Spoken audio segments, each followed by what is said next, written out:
Rasuluh wa habibuhu wa khatam nabiyyin wal mab'utsu rahmatan lil alamin.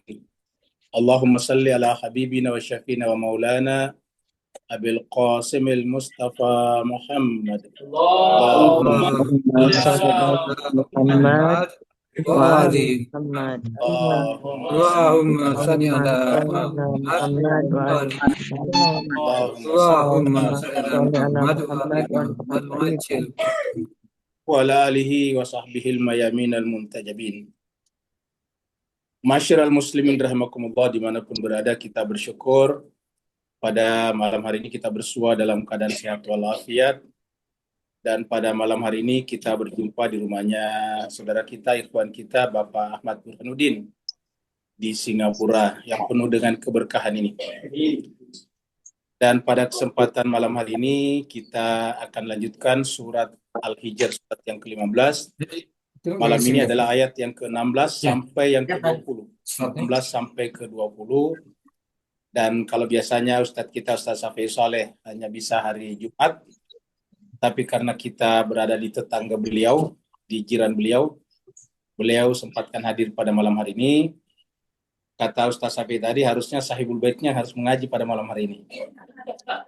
Tapi karena sahibul baitnya itu merendah, ya, maka beliau mempersilakan kepada tamunya, yaitu Ustaz Safi.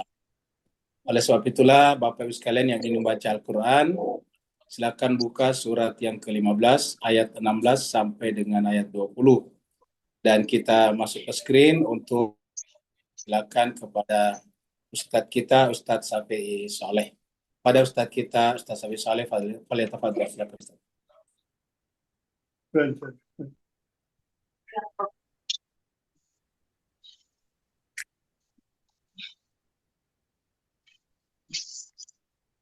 Assalamualaikum warahmatullahi wabarakatuh. Waalaikumsalam warahmatullahi wabarakatuh. أعوذ بالله من الشيطان الرجيم. بسم الله الرحمن الرحيم. أعوذ بالله من الشيطان الرجيم. بسم الله الرحمن الرحيم.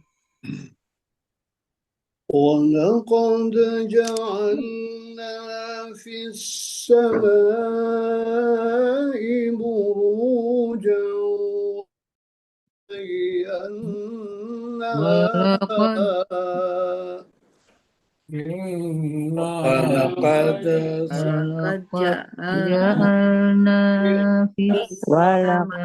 جعلنا في السماء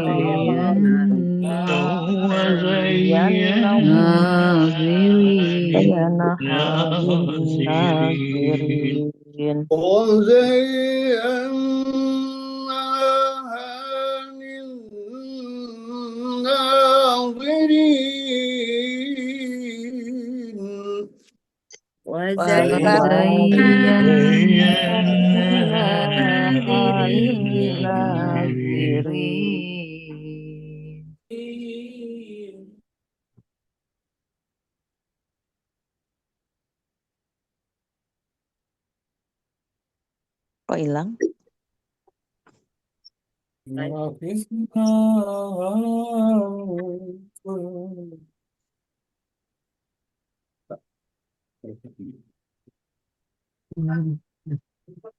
Hilang suara.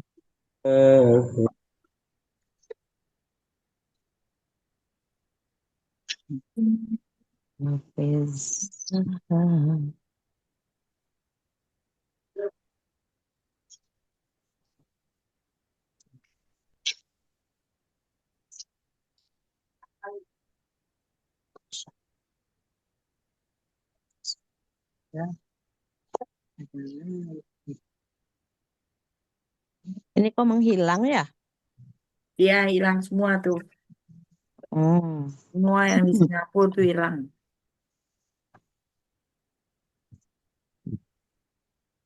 قل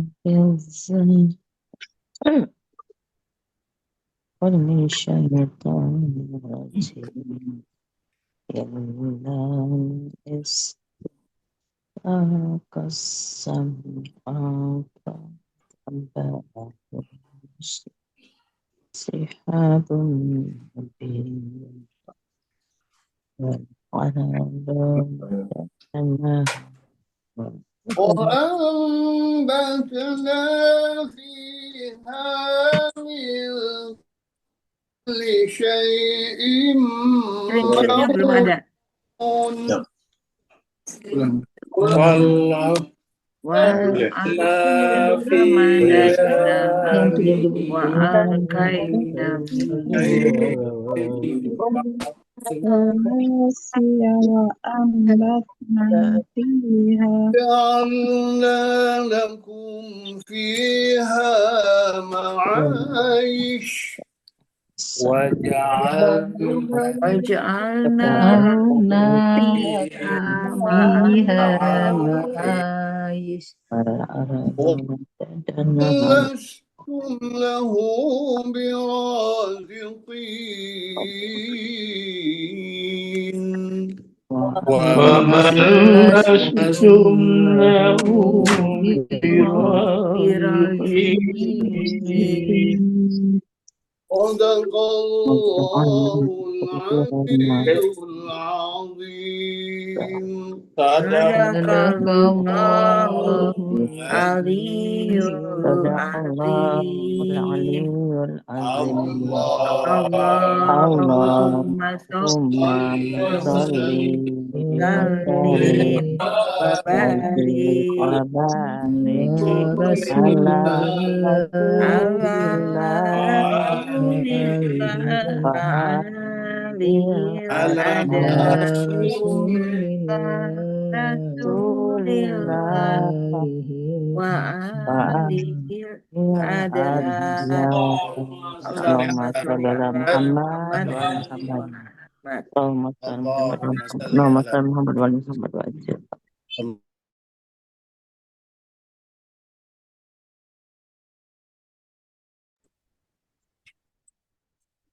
Kita haturkan terima kasih banyak, syukran katsira kepada Ustadz kita, Ustadz Safi Soleh, yang tadi datang langsung bersama dengan kami di sini, di rumahnya Pak Burhan, membacakan ayat-ayat suci Al-Quran. Jadi kalau biasanya beliau baca di rumahnya, kita sekarang bacanya bersama-sama di sebuah tempat.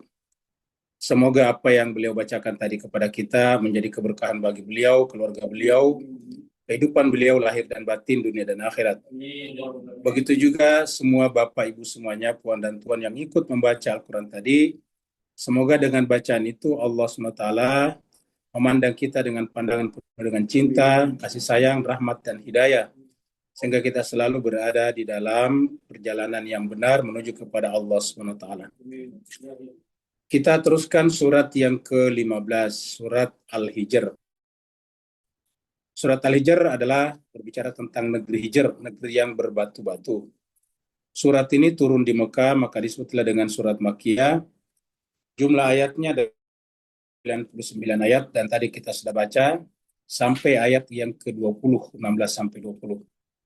Terakhir hari Senin yang lalu kita sudah membaca sampai ayat yang ke-15. Maka sebelum kita lanjut, kita mengulangi kembali ayat 15 tersebut. Di ayat ini Allah SWT berfirman, A'udzubillahi minasyaitonirrajim, Bismillahirrahmanirrahim.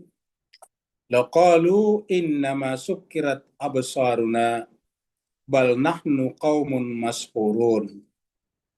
Laqalu, mereka berkata di sini, ingat pembahasan sebelumnya, bahwa orang-orang yang hatinya tidak terbuka, yang tidak suci, seandainya pun Allah perkenankan mereka naik ke langit yang paling tinggi, ke alam malakut, bahkan alam lahut, mereka tetap tidak akan bisa berbuat apa-apa.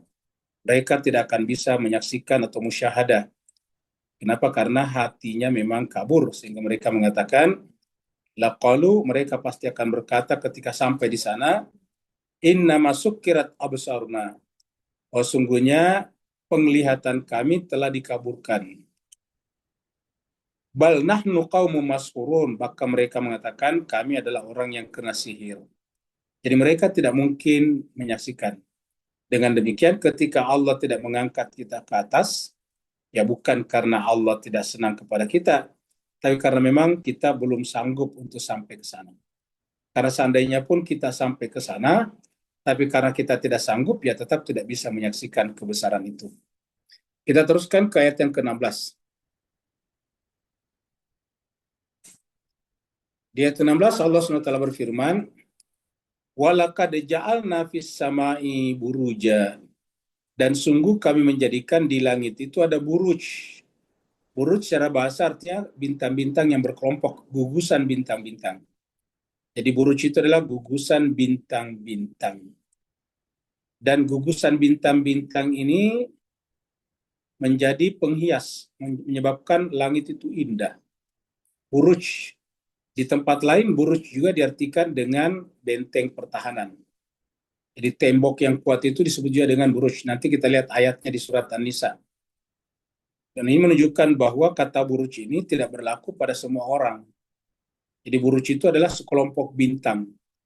Sekelompok bintang itu jangan kita artikan bintang beneran. Karena kalau Allah hanya berbicara tentang bintang beneran, ya tidak begitu penting. Kenapa? Karena manusia mampu menjelaskannya. Bahkan pengetahuan astronomi sekarang, atau geofisika, atau astrofisika, itu jauh lebih luas pembahasannya daripada yang disebutkan dalam Al-Quran. Lebih rinci. Kalau begitu, apa yang dimaksud dengan Al-Quran buruj? Yaitu manusia-manusia yang menjadi penjaga manusia lain daripada jalan-jalan yang keliru yang disebabkan oleh syaitan. Nah, maka dikatakan di sini, walaqad, dan sungguh ja'alna, kami jadikan fis sama, di langit. Langit apa maksudnya di sini? Kita lihat ini sama, ini bentuk tunggal. Di dalam Al-Quran itu banyak kata-kata sama tapi dalam bentuk jamak seperti samawat. Tapi ini bentuknya tunggal, sama. Apa bedanya sama dengan samawat?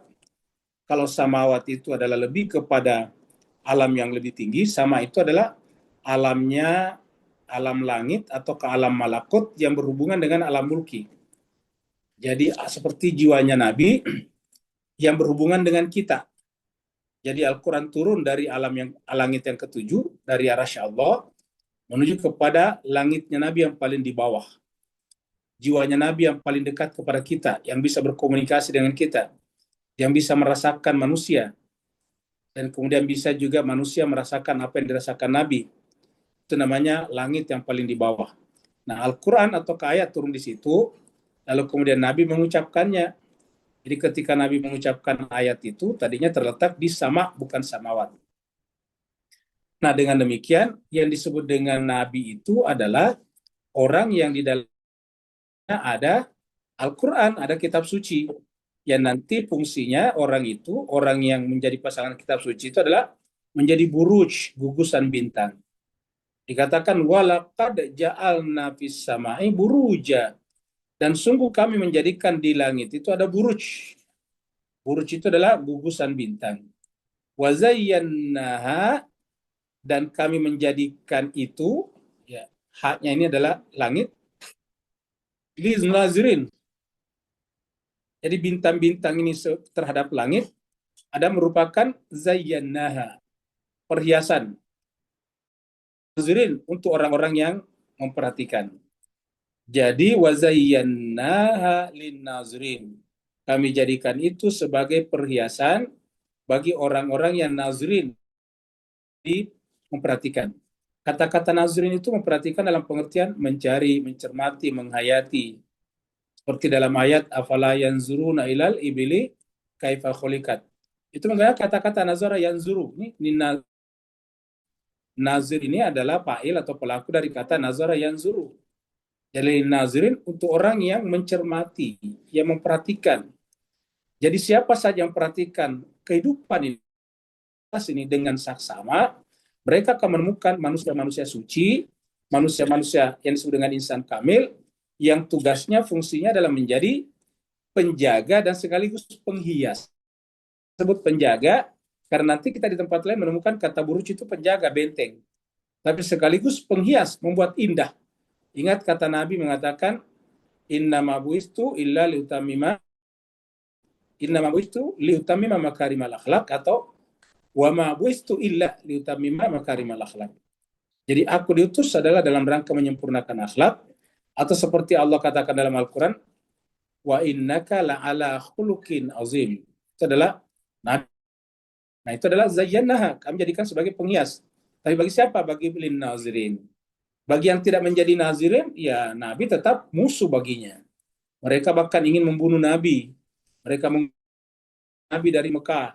Kenapa? Karena cara memandangnya bukan sebagai nazir.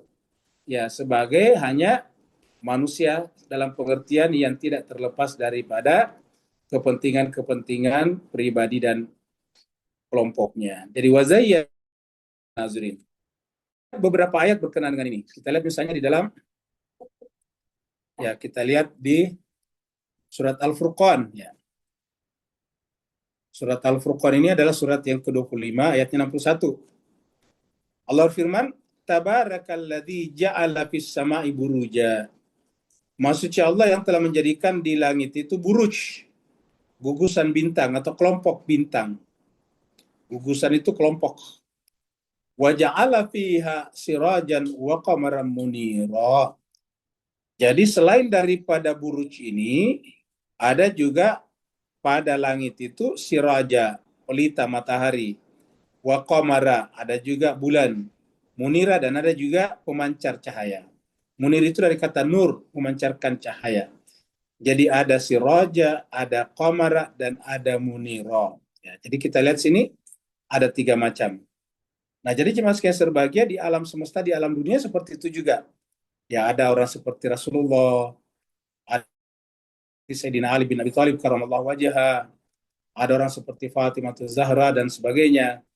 Seperti misalnya pada saat Nabi Yusuf bermimpi juga melihat ada di sana matahari, bulan, dan kemudian 11 buah bintang, li sajidin, semuanya sujud kepada saya. Nah, kurang lebih seperti itu. Nah, sini katakan tabarakalladzi ja'ala fis sama'i buruja wa ja'ala fiha sirajan wa qamaran munira. Kemudian kita lihat di dalam surat An-Nisa. Surat An-Nisa, kata-kata buruj itu, ya coba perhatikan ini kata buruj nanti di sini, ya ini buruj nih. Jadi ini ada buruj yang saya kasih kursor ini buruj, ya. Sama tadi tulisannya di surat Al-Furqan ini juga buruj. Kalau ada matnya buruja itu hanya karena faktor kedudukan namanya, tapi artinya sama. Ini buruj atau buruja di sini. Di sini juga lihat buruj, burujin di sini karena ada fi di depannya, tapi sama maknanya. Kemudian tadi kita lihat di sini nih. Ini buruj juga, ini buruj. Walaqad ja'alna fis sama'i buruja, sama. Tapi lihat di sini tadi gugus bintang. Di surat Al-Furqan tadi disebutkan dengan gugus bintang, kelompok bintang. Tapi lihat di surat An-Nisa ini, surat 4 ayat 78, Allah berfirman, Aina ma takunu, di mana saja kalian berada, di seluruh dunia, dimanapun, bahkan yang ada di bulan, bagi mereka yang pergi di bulan, yudrikumul maut, pasti kematian akan menjumpai kalian. Jadi di mana saja kita berada, kita berobat di negara manapun, kalau kematian sudah saatnya datang, maka malaikat maut pasti akan menjumpai kalian. Yudrikumul maut, pasti malaikat maut atau kematian menjumpai kalian. Walau kuntum, bahkan seandainya pun kalian, kuntum kalian berada. Jadi kuntum ini kalian berada, seandainya pun kalian berada, fi di dalam burujin, sama tulisannya. Tapi di sini tidak sesuai dengan gugus bintang, tapi benteng. Ya, jadi fi burujin musyayyadah, benteng yang kuat. Jadi dari sini kita lihat bahwa buruj itu bisa bermakna bintang, gugusan bintang. Ingat, namanya gugusan itu bukan cuma satu, ada beberapa. Yang kedua, bisa bermakna benteng, penjaga. Nanti kita lihat di ayat lain misalnya, ada contohnya. Bahwa mereka bisa menjadi benteng penjaga terhadap manusia. Artinya kalau kita ikut bersama mereka, silakan. Kalau kita ikut bersama dengan mereka, maka mereka akan membentengi kita semuanya. Sebaliknya kalau kita tidak bersama mereka, kita tidak akan terbentengi dari syaitan. Ya. Syaitan apa yang dimaksud di sini? Tentu terutama syaitan besar dunia dan syaitan kecil dunia. Ya. Di Al-Quran mengatakan, Aina ma takunu yudrikumul maut. Di mana saja kalian berada, kematian pasti akan menjumpai kalian. walau kuntum fi burujin musyayyadah. Walaupun kalian semuanya berada dalam burujin musyayyadah, benteng yang kuat. Ini panjang ayatnya, kita ambil saja. Mana buruj di sini benteng. Semua terjemahan mengartikan buruj itu benteng, walaupun secara tulisan persis sama dengan kata-kata buruj di sini. Sama persis, buruj. Jadi ada ba, ra, waw, dan jim. Sama. Di sini juga. Ini ba, ra, waw, dan jim. Sama persis. Buruj. Jadi artinya bahwa bintang ini tidak boleh sembarang bintang. Kalau misalnya bintang yang di atas kan nggak ada fungsinya menghalangi kita. Yang gugusan bintang di langit, di angkasa, kalau kita lihat di malam hari, apa mereka bisa menghalangi kita dari setan? Kan tidak bisa. Ya. Gugusan bintang di sana tetap ada, Amerika tetap memberikan senjata-senjata pemusnah massal kepada Israel untuk membunuh orang Palestina. Ya. Gugusan bintang ada tetap di sana, tetapi Israel tetap membunuh orang-orang Gaza. Jadi apa maksudnya di sini? Tentu bukan bintang yang ada di atas sana, tetapi bintang dalam pengertian insan-insan kamil, manusia-manusia suci, seperti itu.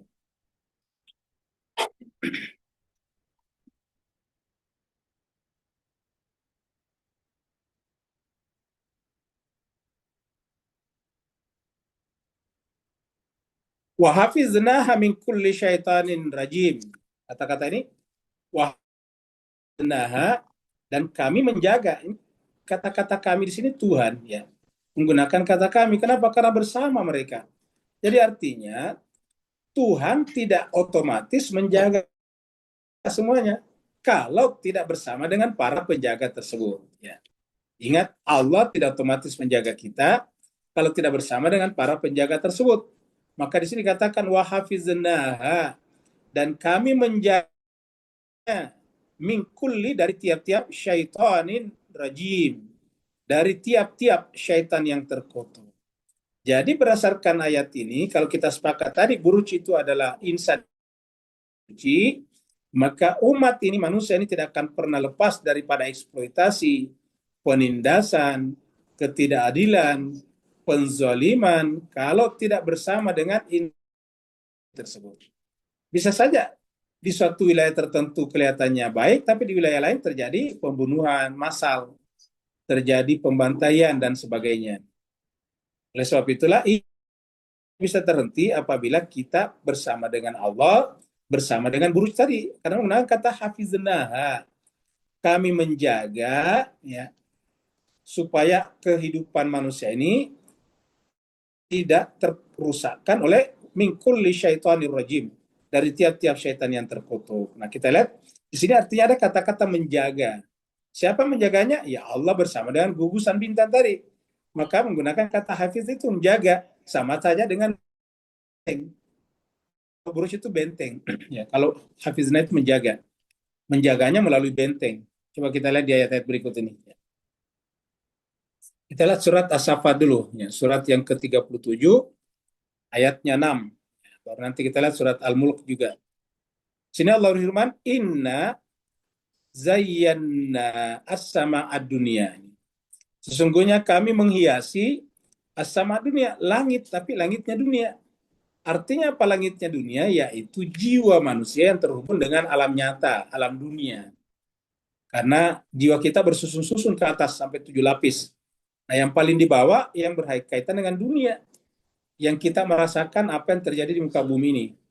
Jadi inna zayyana sama'ad dunya, so kami menghiasi kehidupan langit dunia ini bizinatin, dengan perhiasan. Zina itu perhiasan.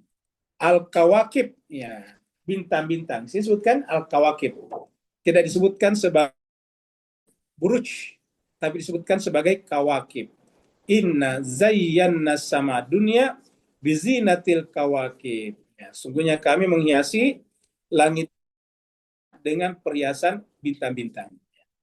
Jadi kalau kawakib, bintang-bintang, tidak menyebut gugusan. Kalau buruj, kawakib juga, tapi berbentuk berkelompok-kelompok. Baru kemudian ayat berikutnya 7. Wahifzan, dan sebagai penjaga. Jadi bintang-bintang ini bukan hanya sebagai perhiasan. Ingat kata perhiasan itu setiap yang namanya manusia suci itu adalah perhiasan bagi kita. Karena melalui mereka kita melihat keindahan kehidupan dunia. Karena ada indah sekali kan kalau ada orang yang dibunuh sedemikian rupa tapi orangnya sabar, kan begitu. Ya, melawan tapi perlawanannya membabi buta, sabar, ya. Tidak berdendam kepada siapa saja yang pernah menyakitinya, itu kan indah sekali, ya. Kata-katanya menjadi kata-kata yang menyejukkan. Maka disebut dengan bizinatin, perhiasan lil al-kawakib. Apa tugasnya? Wahifzan, dan sebagai penjaga min kulli syaitanim marid. Kami menjaganya atau sebagai penjaga dari tiap-tiap syaitan marid. Nah, sebetulnya jemaah sekalian, karena ini kan banyak dalam Al-Quran kata syaitan seperti ini. Tapi kaitannya dengan dunia seperti ini jarang yang bahasnya. Padahal ini Al-Quran berkali-kali menyebutnya. Atas dasar itulah, supaya kita mengerti bahwa yang dimaksud dengan kawakib atau buruj di sini bukanlah yang di atas kepala kita, bukan itu, tetapi manusia-manusia sempurna. Maka Imam Khomeini rahmatullahi alaih mengatakan bahwa ada dua setan di muka bumi ini, setan besar dan setan kecil. Dan setan besar itu bukanlah seperti yang kita bayangkan, diilustrasi seperti di video kita tadi, yang tidak kelihatan, kecuali kalau kita lewat di tempat yang gelap misalnya, tidak seperti itu. Jadi yang namanya setan itu adalah yang merusakkan kehidupan manusia. Wahifzan min kulli syaitanin marid. Kata-kata marid itu disebut dengan durhaka di sini. Marid itu sebetulnya adalah yang hanya menginginkan kepentingan pribadinya. Dari kata arada yurid itu berkeinginan. Jadi keinginan pribadinya saja, apa maunya.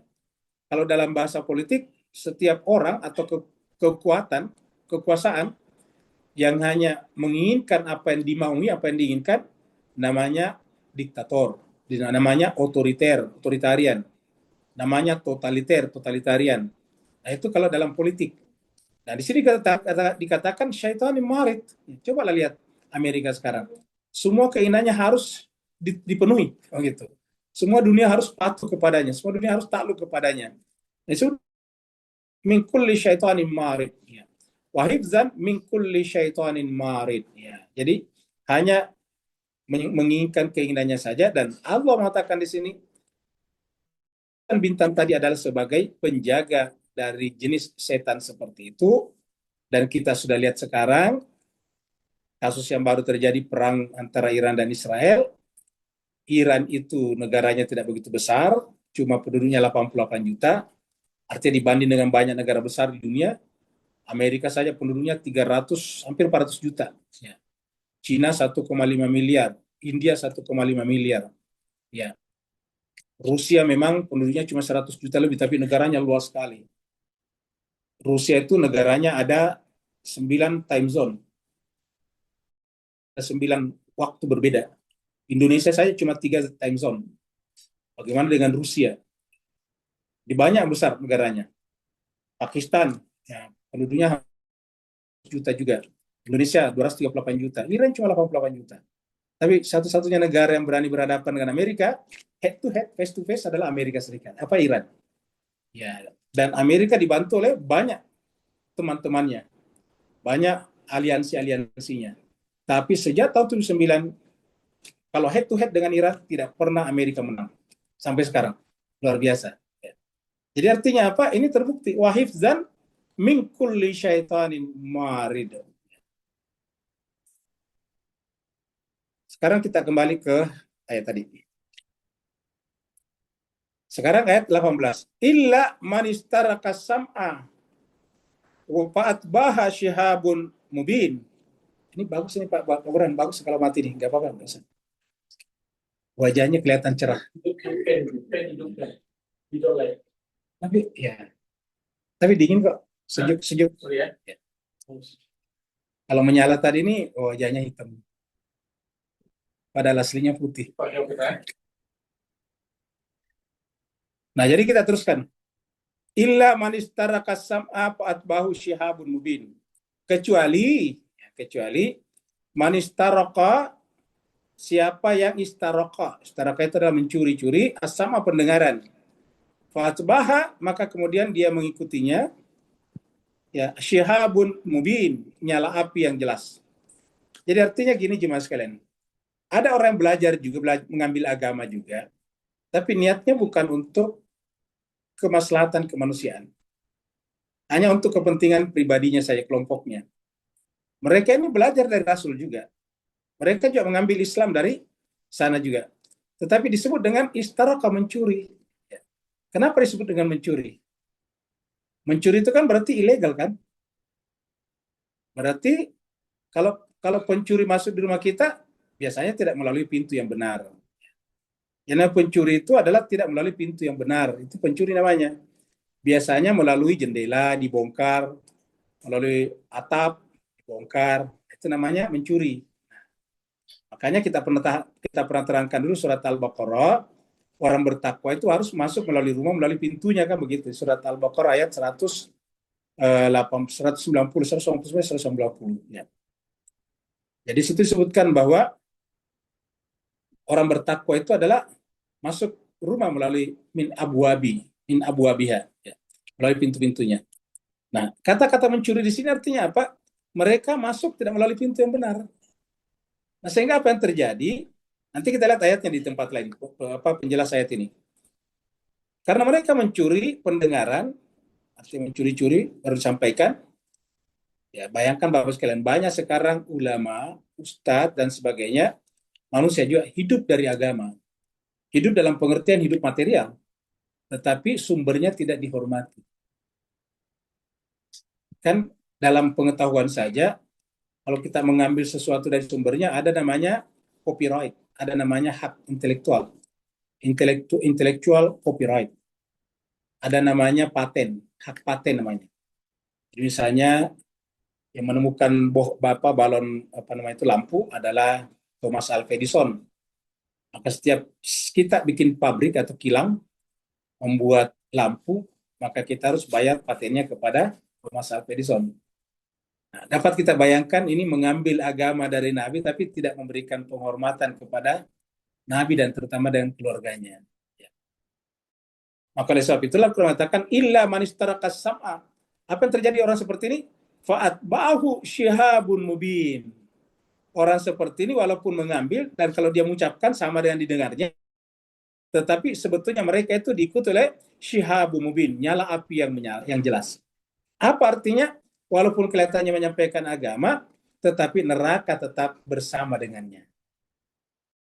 Nyala api tetap bersama dengannya. Cobalah kita baca ayat ini baik-baik. Kalau kita anggap ayat ini sama dengan kejadian di langit, kan tidak ada bola api dari langit yang mengejar-ngejar orang, kan tidak ada. Apa Bapak Ibu pernah melihat ada orang yang dikejar-kejar bola api dari langit? Kan tidak ada. Ya. Terus apa yang dimaksud ayat ini? Ini yang disebut dengan ayat mutasyabihat. Mutasyabihat itu menyerupakan, mengumpamakan, bukan aslinya seperti itu. Ya. Jadi ini majasi saja. Yang namanya mutasyabihat tidak boleh kita artikan seperti perumpamaan itu. Ya, kita mengerti makna di balik perumpamaan itu. Ya. Dan demikian pasti bukan nyala api dari langit maksudnya di sini, tetapi dalam pengertian api neraka. Cobalah Bapak sekalian ikut pembahasan kita sebelumnya, orang-orang yang salah mengikuti nanti di akhirat akan masuk neraka baru menyesal. Coba di dunia dulu saya tidak ikut kepada mereka. Nah, itu kan sama.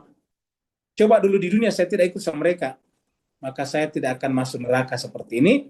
Dan mereka berkata, seandainya kami masih punya kesempatan sekali saja lagi untuk kembali ke dunia, maka kami akan berlepas diri dari mereka. Surat Al-Baqarah ayat 166 dan 167. Coba kita lihat surat Al-Mulk. Surat Al-Mulk, surat yang ke-67, Allah berfirman, 67 ayatnya 5. Walaqad zayyana as-sama'ad dunya bimasabiha wa ja'alnaha rujuman lisyayatin wa atadna lahum azabas sa'ir. Dan sungguh kami menghiasi as-sama'ad dunya, langit, bimasabiha, dengan misbah. Masabi itu bentuk jamak dari misbah. Misbah itu terang. Kata-kata misbah, Bapak Ibu bisa temukan di dalam surat An-Nur ayat 35. Ya. Situ bahwa Allahu nurus samawati wal ard, masalu nurihi kamishkatin fiha misbah, al misbahu fi zujajatin, dan seterusnya. Misbah. Nah, dan kita tahu siapa yang sudah surat An-Nur itu? Nabi, ya kan, dan keluarganya yang suci. Jadi walaqad zayyana sama dunia bimasabih. Ya. Ini masabih bentuk jamak ya, berarti bukan cuma satu. Ya. Jadi memang Nabi Muhammad cuma satu, tetapi setelah Nabi harus ada misbah-misbah yang lain. Makanya bentuknya ini. Walaqad zayyana sama dunia bimasabiha. Ya. Wa ja'alnaha, dan kami jadikan misbah-misbah itu, terang itu, kata misbah diartikan, kita minta misbah ya terang. Jadi kalau kita menyalakan sesuatu itu terang, misbah. Dalam bahasa Arab misbah itu pelita, ya, lampu. Waja'alnaha, dan kami jadikan misbah-misbah itu rujuman, nih, pelempar. Ya, pelempar itu artinya kan mengejar. Pelempar itu artinya menjauhkan kita dari rujuman lisyayatin, dari syaitan. Jadi rujuman pelempar terhadap syaitan. Ya. Wa atadna lahum, dan kami janjikan kepada mereka, kepada syaitan itu, azab as-sa'ir, azab yang menyala-nyala. Azab as-sa'ir ini kalau Bapak Ibu perhatikan, ini nanti kita temukan juga di surat Al-Mulk, ya. Menyala-nyala di sana ada kata al-abror. Ya. Jadi yang bisa lepas dari sini adalah al-abror. Ya, kalau di sini surat Al-Mulk, ya, kalau surat Al-Insan nantinya, surat Al-Insan itu surat 76, di sana ada kata as-sair, lalu ada al-abror, baru disebutkan di situ tentang Sayyidah Fatimah Zahra ketika berpuasa 3 hari berturut-turut, itu di sana. Ya, jadi kita sudah lihat apa yang dimaksud dengan al-misbah di sini, ya, misbah. Ya. Jadi kalau kita tidak bersama mereka, ya kita pada dasarnya akan masuk azab as-sair. Jadi mereka itu bisa mencegah kita dari azab yang menyala-nyala kalau kita bersama dengan al-misbah atau masabih tersebut. Kalau tidak bersama dengan mereka, kita akan masuk dalam azab as-sair. Ya. Supaya Bapak Ibu sekalian ingat kembali ya, surat Al-Baqarah ya. Kita lihat surat Al-Baqarah. Saya ingatkan kembali tentang surat Al-Baqarah, surat 2. Ayatnya 166. Karena Al-Quran ini kan satu kesatuan ya, tidak boleh dipisah-pisah. Coba kita baca dengan cepat. Istabarra alladhina tubi'u min alladhina taba'u. Ingatlah ketika orang-orang yang diikuti, ingat, yang diikuti kan? Jadi kita mengikuti seseorang atau siapapun, dan ternyata salah. Istabarra alladhina tubi'u, ingatlah tatkala orang-orang yang diikuti itu, tabarra, berlepas diri. Min alladhina taba'u, berlepas diri dari mana? Berlepas diri dari orang-orang mengikutinya. Ya. Kenapa berlepas diri? Wara'ul adab. Karena ternyata dia masuk ke dalam adab ini tadi. Tadi adab as-sair. Ini wara'ul adab. Karena ternyata orang kita ikuti itu, yang kita anggap agamawan, yang kita anggap paham agama, ternyata dia berjalan masuk ke dalam al-adab. Ya. Sehingga apa yang terjadi? Wa taqatta'at bihimul asbab. Maka terputuslah pada saat itu hubungan antara yang mengikuti dan diikuti. Wa qala alladziina taba'u, dan berkatalah orang yang ikut di dunia, ikut mengikuti followernya, berkatalah followernya di dunia, lau anna lana karratan, seandainya kami masih ada karratan, kesempatan sekali saja kembali ke dunia maksudnya, fanatabarra, niscaya kami akan berlepas diri minhum, dari mereka. Jadi sudah terjadi penyesalan, kami akan berlepas diri dari mereka, kama tabarra'u minna, sebagaimana mereka berlepas diri dari kami sekarang ini. Kama tabarra'u minna. Kadzalika, tapi begitulah, yurihimullahu, Allah memperlihatkan kepada mereka, a'malahum, amal-amal perbuatan mereka dulu di dunia, hasaratin, hanya sebagai penyesalan. Ada amalnya tetapi penyesalan. Kenapa? Tidak ada nilai, tidak ada value-nya. Hasaratin alahim, hanya penyesalan bagi mereka. Ya.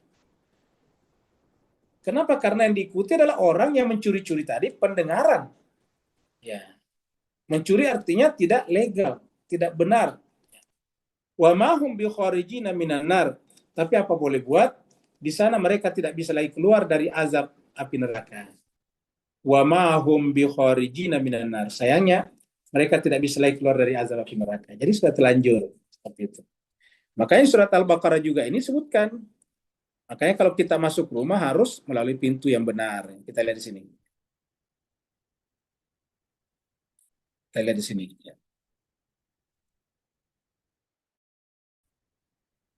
Ini. Surat Al-Baqarah ayatnya 189, jadi bukan 150, 189. 189. Yas'aluna kanil, mereka bertanya kepada Muhammad tentang hilal, perubahan bulan dari malam ke malam. Qul, katakanlah, jawablah Muhammad kepada mereka, hiya, bahwa hilal itu, bulan yang berubah-ubah itu, mawaqit, penunjuk waktu bagi manusia, wal hajj, dan haji. Baru walaisal bir, bukanlah albir namanya, bi antatul buyuta min zuhuriha, apabila kalian memasuki rumah di belakangnya, maksudnya itu dari secara ilegal, tidak melalui pintu yang benar. Walakin, akan tetapi, albir itu hanya ada pada wanita yang bertakwa. Siapa orang bertakwa itu? Waqtul buyuta min abwabiha, maka masukilah rumah-rumah itu dari pintu-pintunya. Waqtul buyuta min abwabiha wattaqullah. Jadi ini dalam Al-Quran banyak sekali. Jadi sudah jelas sekali bagi kita Bapak Ibu sekalian bahwa kata-kata buruj, kawakib, kemudian syaitanin marij, itu semuanya adalah merupakan majas bagi kita semuanya. Itulah surat Al-Araf. Surat Al-Araf ini adalah surat 7175. Yang kita katakan tadi, contoh orang yang diikuti syaitan, dikejar oleh bola api tadi. Allah berfirman di 5, surat Al-Araf, surat 7. Watlu, bacakanlah kepada mereka Muhammad, alaihim, kepada mereka. Naba, berita, cerita. Alladzi, tentang orang yang atainau, kami berikan kepadanya. Jadi ingat, ada orang yang kami berikan kepadanya ayat-ayat kami. Artinya tahu agama juga, tahu Al-Quran, bahkan mungkin hafal. Tapi apa yang terjadi? Fansalakha minha, tapi berlepas diri dari ayat-ayat Al-Quran yang mereka baca. Lepas diri dari ayat yang mereka baca. Apa yang menyebabkan mereka berlepas diri? Fa'atbahu syaitan, karena syaitan mengikuti mereka. Ya, tadi syaitan mengikuti mereka. Kenapa? Karena yang bersangkutan tadi tidak bersama dengan al-buruj, tidak bersama dengan al-masabih, misbah. Ya.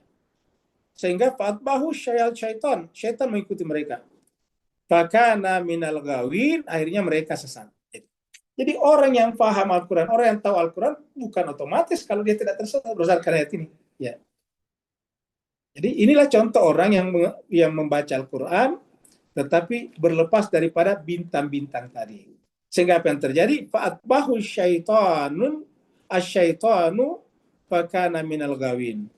Syaitan mengikuti mereka, sehingga menjadilah mereka al-gawin, termasuk orang-orang yang sesat. Jadi jelas.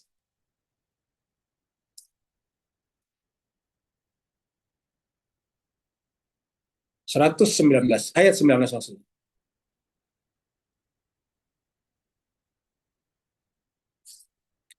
Wal arda madadnaha, dan bumi kami bentangkan. Bumi kami bentangkan, artinya bumi kami untuk kehidupan. Satu-satunya planet yang ada di alam semesta yang bisa kehidupan berlangsung adalah di bumi ini. Wal arda madadnaha, bumi kami bentangkan. Wal qaida, dan kami letakkan pihak padanya, pada gunung-gunung, pada bumi itu, rawasiya, gunung-gunung. Jadi begini jemaah sekalian, di bumi saja, bumi kita ini, ya nanti bisa melahirkan kehidupan kalau ada gunung-gunung. Gunung-gunung itu adalah lebih tinggi daripada yang lain. Gunung kan namanya lebih tinggi dari yang lain. Nah, mirip tadi dengan alam semesta. Alam semesta ini bisa terang kalau ada misbah, ada pelita-pelita. Nah, kalau kita artikan bumi sebagai tempat tinggal, sebagai tempat untuk kehidupan, ingat, yang menjaga kehidupan di muka bumi ini adalah gunung-gunung itu. Jadi harus ada yang menjadi penjaga ini, supaya tetap bisa berjalan dengan baik. Wa anbatna fiha, lalu kami tumbuhkan fiha padanya min kulli syai'in mauzun, kami tumbuhkan pada bumi itu min kulli syai', segala sesuatu. Mauzun itu dari kata wazan. Wazan itu artinya timbangan, terukur. Di sini artikan terukur. Jadi ayat ini menjelaskan kepada kita bahwa semua yang ada di alam semesta ini, termasuk di muka bumi ini, bisa diukur, bisa dihitung. Kenapa? Karena mauzun. Mauzun bisa juga diartikan berada dalam kesetimbangan. Jadi disebut dengan mauzun, setimbang atau seimbang, balance, adalah ketika segala sesuatu sempurna berdasarkan sesuatu itu. Contohnya misalnya gelas. Gelas disebut sempurna kalau besarnya seperti ini. Coba kalau kita besarkan gelas ini seperti tangki. Itu kan tidak sempurna sebagai gelas, karena tidak bisa dipegang.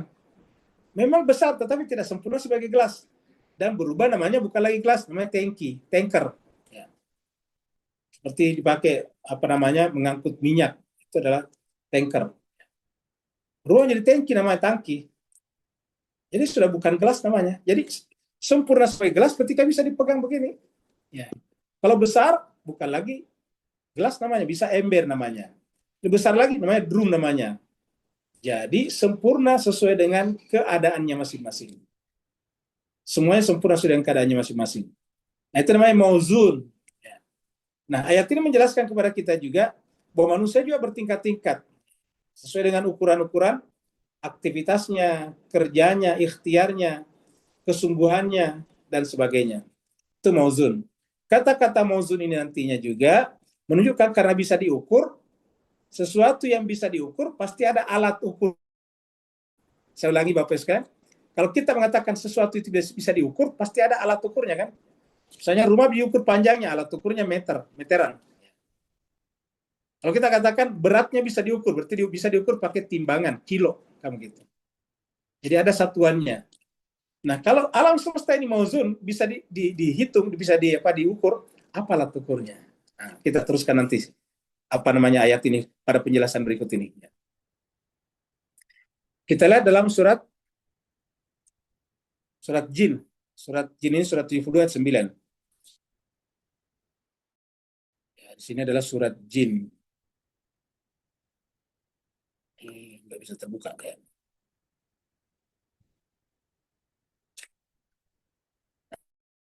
Loncat aja dulu ke surat 27 ayat 61 ya.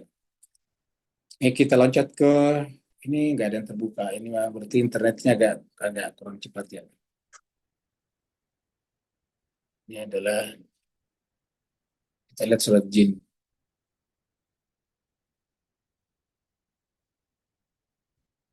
Tujuh puluh dua.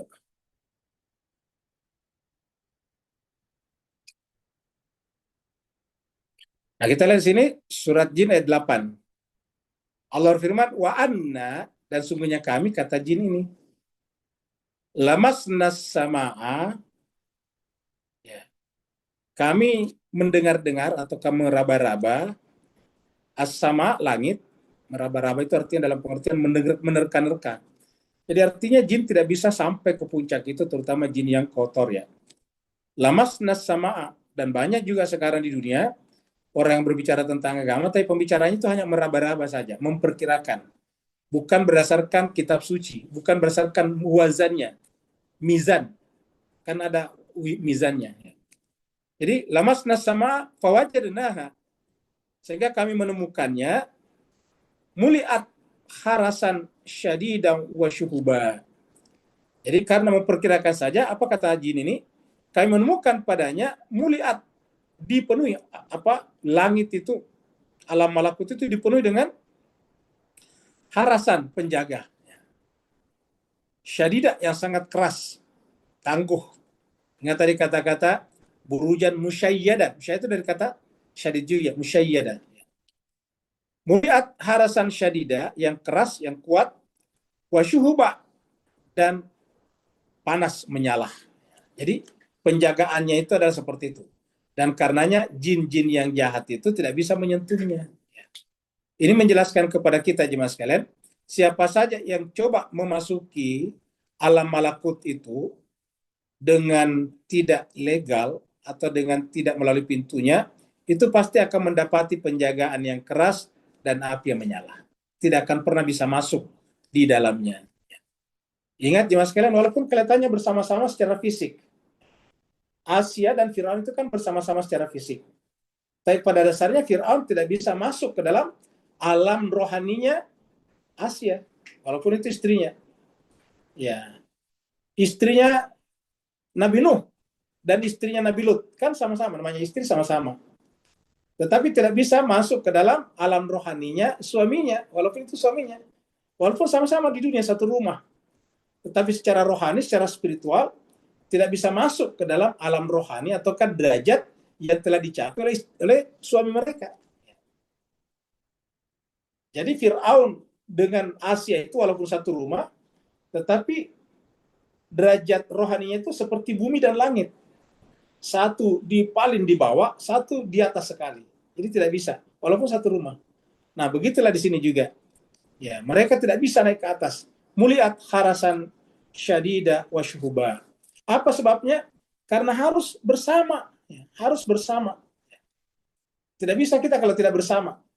Itulah sebabnya dalam perjalanan Isra Miraj atau Miraj itu disebutkan bahwa sebetulnya bukan Nabi, bukan Jibril Nabi sebetulnya.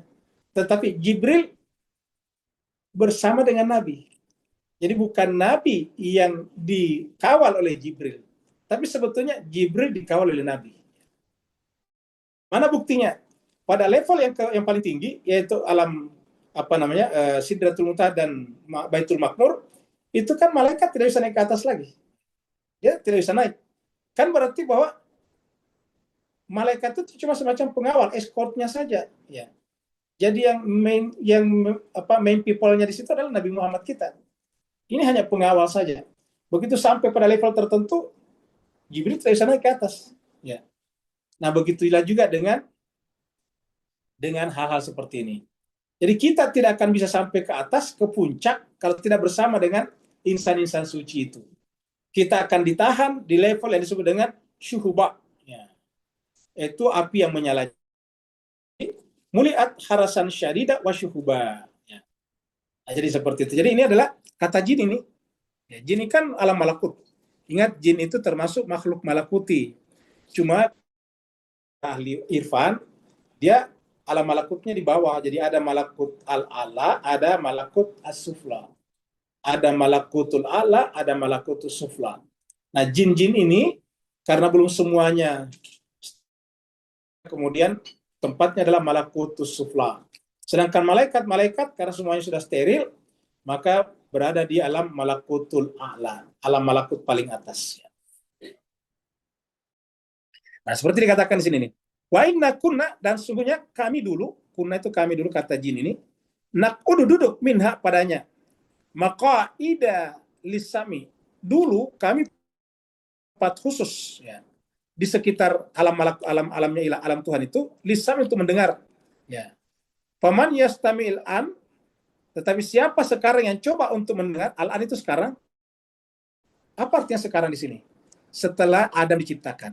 Kan penyebabnya mereka sekarang tidak bisa duduk di situ adalah setelah Adam diciptakan dan kemudian mereka disuruh sujud, lalu kemudian mereka tidak sujud.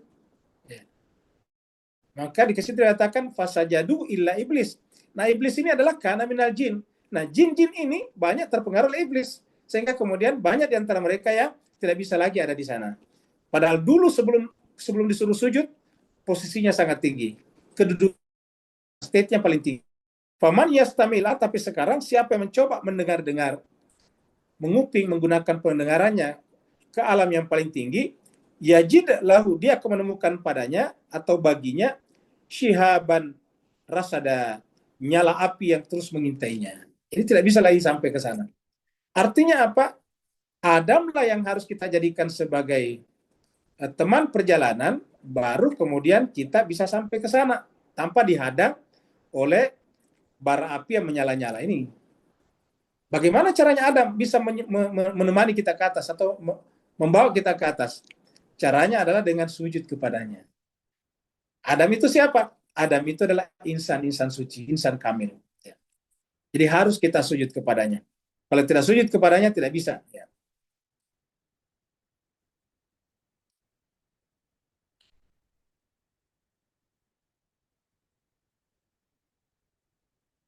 Jadi kata-kata mauzun ini juga kita temukan di beberapa ayat dalam Al-Quran ya. Kata-kata wazan. Jadi di dalam surat Ar-Rahman juga ada kata-kata mauzun. Coba kita lihat di surat Ar-Rahman. Ya. Surat Ar-Rahman ini surat 55 ayat 7. Allah berfirman, "Was-samaa'a rafa'aha," dan langit yang kami tinggikan. "Wa wada'al mizan." Coba Bapak Ibu sekalian baca ayat ini baik-baik. Coba apa maksudnya di sini? Dan langit kami tinggikan.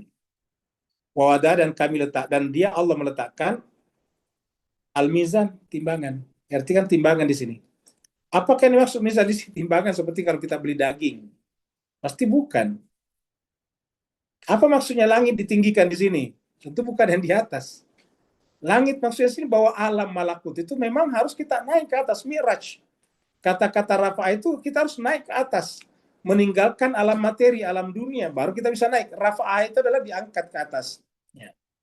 Nah, untuk sampai ke atas harus ada mizan, harus ada wazannya, harus ada mizan. Mizan itu adalah timbangan. Kita harus bersama dengan timbangannya. Kalau tidak bersama dengan timbangannya, ya tidak bisa. Tidak bisa kalau tidak bersama dengan timbangannya. Ya. Nah, Allah mengatakan begini, "Was-samaa'a rafa'a wa wada'al mizan, alla tatghaw fil mizan." Caranya adalah kalian tidak boleh durhaka kepada al-mizan. Tatghaw itu durhaka kan, melampaui batas. Togok. Jadi, bisakah al-mizan ini menyertai membawa kita ke langit yang tinggi, rafa yang ditinggikan ini? Jawabannya bisa, asalkan kita jangan melampaui batas, jangan melewati, jangan mengambil hak-haknya. Jangan mendurhakainya tadi kalau bahasa lainnya. Siapakah mizan itu? Ya, yang menjadikan sebagai timbangan kan. Mizan itu nama lainnya adalah furqan. Ingat kata-kata Nabi yang sangat terkenal? Ya. Al-haqqu ma'a aliyin wa aliyun ma'al haqqi. Berarti siapa timbangan kebenaran, mizan kebenaran di sini? Sayyidina Ali. Coba kita lihat di sini.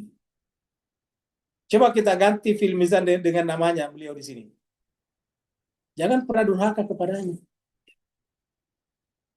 Jangan pernah durhaka kepadanya. Ali itulah timbangan kemanusiaan, timbangan akhlak, timbangan kebenaran.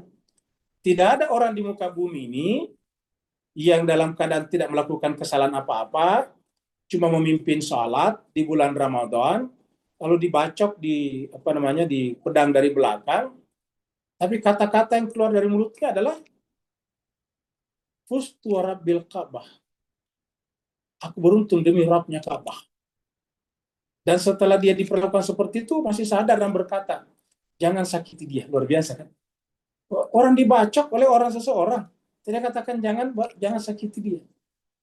Nanti kalau kamu seandainya menghukum dia, jangan menyiksa sebelumnya. Coba kita lihat, jemaah sekalian. Bukankah itu namanya timbangan, mizan kebenaran, mizan kemanusiaan? Banyak orang memuji tidak ada kemanusiaan seperti yang dilakukan, yang dikatakan oleh Ali. Bayangkan dibacok di masjid. Tapi dia berpesan kepada anaknya, Hasan dan Husain. Berpesan kepada orang di sekitarnya supaya perlakukan orang dengan baik. Kasih makan seperti makanan yang kau makan. Kasih minum seperti minuman yang kau minum. Coba ya. Hukum, tapi jangan hukuman yang melanggar hak-hak kemanusiaan mereka. Kalau artinya nanti hukuman mati dijatuhkan, ya hukuman mati. Tapi tidak boleh sebelum hukuman mati dibiarkan lapar dulu, dibiarkan haus dulu. Semua hak-haknya harus dipenuhi. Ya. Dia harus berjumpa dengan keluarganya dulu. Kalau dia minta beribadah, silakan beri kesempatan untuk beribadah seperti itu. Ya. Nah, Al-Quran mengatakan, was-samaa'a, yang namanya langit yang tinggi itu, rafa'aha, kami tinggikan, tetapi untuk mencapai itu, wada'al mizan, ada mizannya. Ya. Dan Allah tatghaw fil mizan. Kalian tidak boleh durhaka kepada al-mizan itu. Wa aqimul wazna, tugas kita di sini ayat ini mengatakan kita sebagai orang yang beriman kepada Al-Qur'an adalah aqimul wazna. Dirikanlah, tegakkanlah al-wazna itu. Coba Bapak Ibu perhatikan kata-kata aqimu. Itu hanya kata-kata ini kaitannya dengan salat. Aqimus salat, kamu gitu. dirikanlah salat. Jadi dirikanlah salat, aqimis salata kalau betulnya tunggal. Aqimis salata liduluki syam dan sebagainya. Aqimus salat, dirikanlah salat. Tapi di sini sebutkan bukan salat tapi al-wazna. Kalau begitu aqimus wazna dengan aqimus salat sama. Berarti as-salat itu adalah al-wazna. Al-wazna adalah orangnya kan begitu. Ya. Jadi orang suci itu adalah salat itu sendiri. Makanya Sayyidina Husain Imam Husain ketika dalam perang tanggal 10 Asyura itu, tanggal 10 Muharram itu, ketika masuk waktu salat zuhur, dia minta izin supaya dihentikan peperangan dulu. Hanya untuk salat. Luar biasa. Ketika ada orang dari pengikutnya mengatakan, wahai imam, ini kan kita dalam keadaan peperangan. Kenapa salat tidak ditunda saya sebentar? Apa kata Imam Husain? Terus untuk apa kamu datang ke sini berperang? Datang ke sini untuk menegakkan salat. Maksudnya untuk menegakkan nilai salat.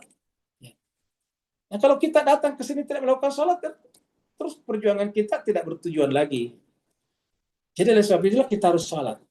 Nah, makanya kata-kata aqimul wazna sama dengan aqimus salat, kita mengerti sekarang siapa yang dimaksud dengan fawailul lil musallin. Neraka wail bagi orang yang salat, an salatim sahun. Dia lalai daripada siapa yang dimaksud salat itu. Bahkan mereka membunuh salatnya. Alladzina hum yura'un, hanya karena ingin dilihat zahirnya saja. Jadi wa aqimul wazna bil qisti. Kalau tegak wazan itu bil qisti dengan sebenar-benarnya dan seadil-adilnya, wala tukhsiru, jangan mengurangi sedikit pun juga al mizan. Coba apa artinya mengurangi mizan? Jangan kurangi hak-haknya al mizan sesedikit apapun juga. Jangan kurangi haknya Sayyidina Ali bin Abi Thalib sesedikit apapun juga. Wala tukhsirul mizan. Jangan kurangi haknya al-mizan itu. Karena mengurangi haknya berarti mengurangi kebenaran. Karena dia adalah kebenaran. Dan kebenaran selalu bersama. Ya. Jadi saya kira kalau kita lihat ayat demi ayat itu jelas sekali. Satu Al-Quran menjelaskan semuanya. Cuma tentu waktu kita tidak cukup untuk mengangkat semua ayat-ayat seperti itu. Sekarang kita lanjut ke ayat terakhir.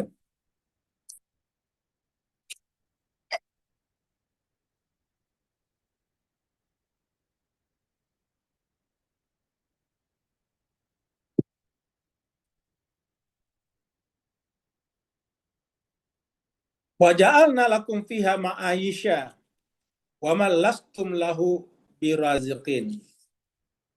Ingat tadi bumi ya. Kami jadikan kepada kalian fiha di dalam bumi itu ma'aisha. Ma'aisha itu artinya sumber kehidupan. Ma'aisha itu pencaharian. Jadi kalau kita mencari nafkah, ada yang menjadi pedagang, nelayan, petani, itu namanya ma'aisha. Itu zamannya ma'aish. Jadi di muka bumi ini kami jadikan kepada kalian ma'aisha. Tetapi itu tadi adalah, ingat tadi kata-kata kita adalah majasi. Ini adalah mutasyabihat. Fi'anya di mana di sini maksudnya fi'anya? Pada al-buruj. Pada gugusan bintang-bintang itu. Pada manusia suci itu. Seluruh keperluan hidup rohani kita, seluruh keperluan hidup batin kita ada pada mereka. Kita tidak bisa memenuhi keperluan hidup kita, keperluan hidup jiwa kita, kalau tidak bersama dengan mereka. Jadi hanya dengan bersama dengan mereka lah, keperluan batin, keperluan hidup kita, keperluan jiwa kita, keperluan rohani kita terpenuhi. Wa man lastum lahu birazqin. Karena kita ini tidak bisa memberikan rezeki kepada kita sendiri. Kita tidak bisa memenuhi kebutuhan rohani kita sendiri.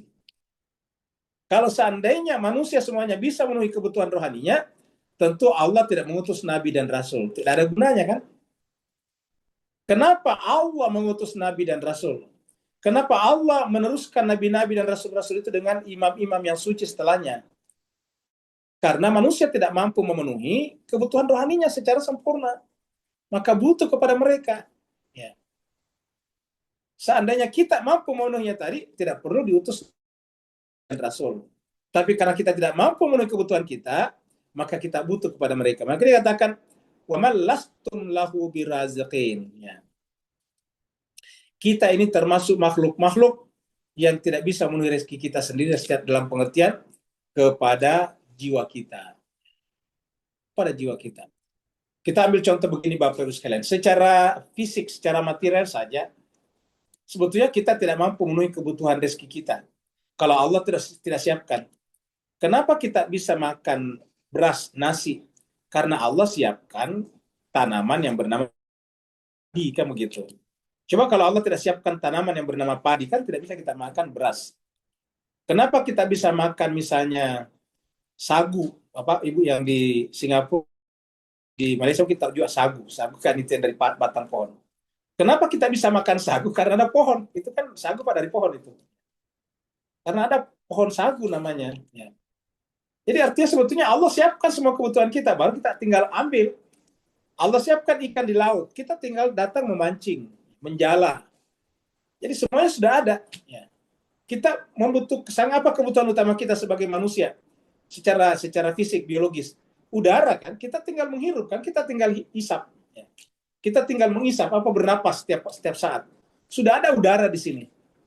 Jadi artinya apa? Sebetulnya bukan kita memenuhi kebutuhan itu, Allah memenuhi kebutuhan itu.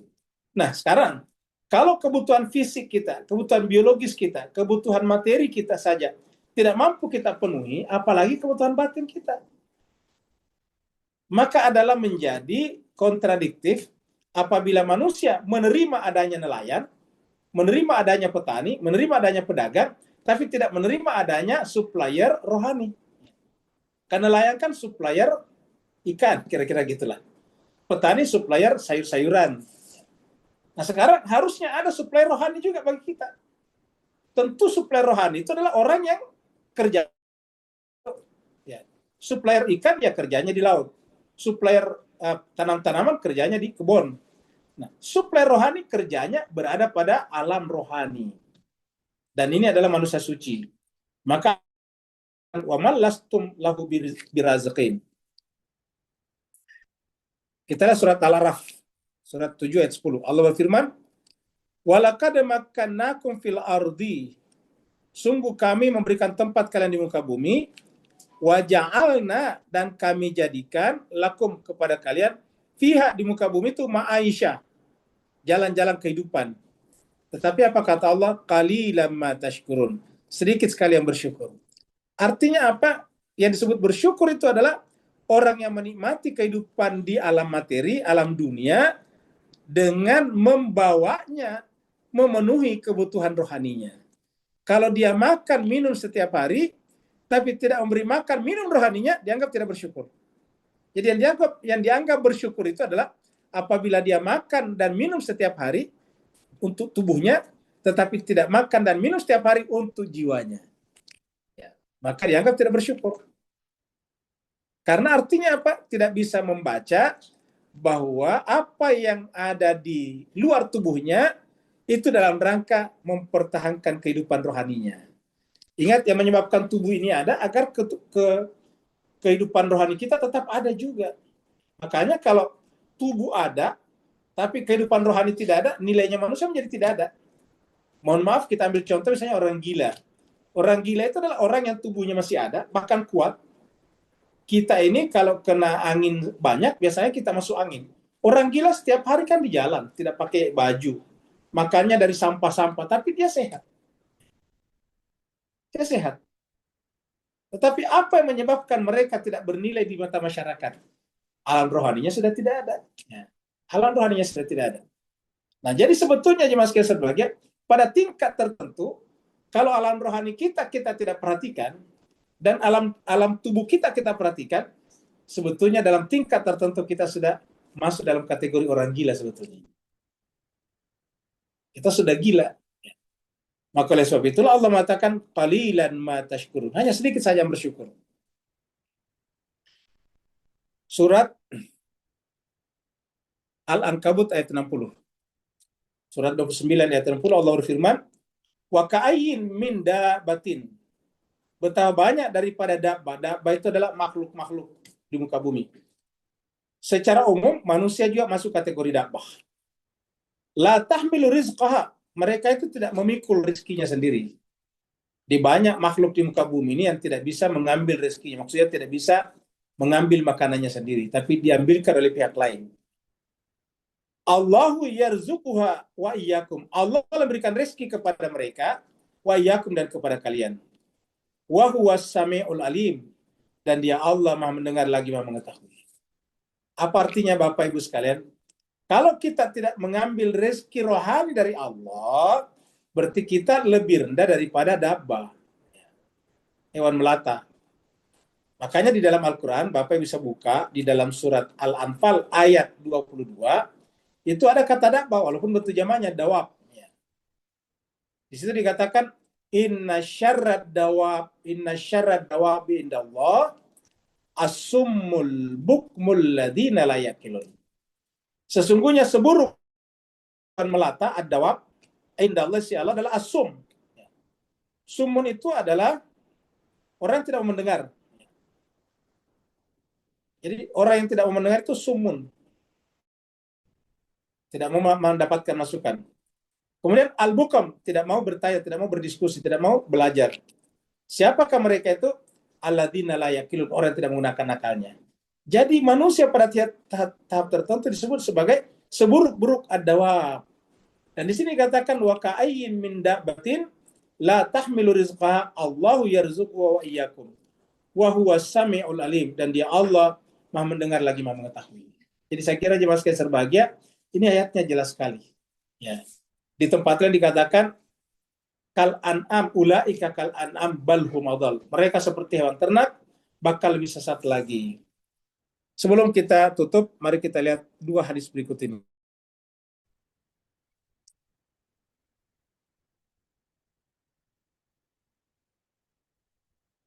Ini adalah hadis dari Imam Bukhari nomor 3046. Ya, ini adalah dari Abu Hurairah. Dari Nabi SAW berkata ini, qal at-tasa'ub minasyaiton. Ya. At-tasa'ub itu menguap. Menguap itu bagian daripada syaitan. Ingat kata-kata menguap di sini bukan menguap dalam pengertian mengantuk itu. Menguap itu artinya keluarkan suara yang besar. Kalau menguap dalam pengertian itu kan sesuatu yang merupakan biologis.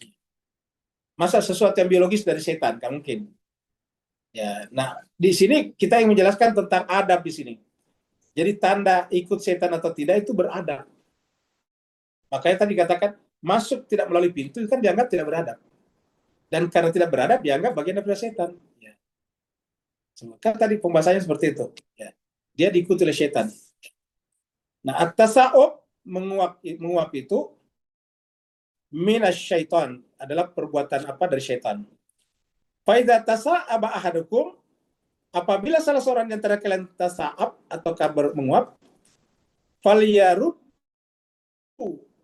ma istata'a, apabila seseorang di antara kalian menguap, ya, maka falyaruddahu mastata'a, maka hendaklah sedapat mungkin menahan, jangan menggunakan suara, gitu. Mastata sedapat mungkin, tata itu sedapat mungkin. Fa inna ahadakum iza qalaha, karena apabila salah seorang di antara kalian berkata gitu, kalau orang menguap itu kan gitu.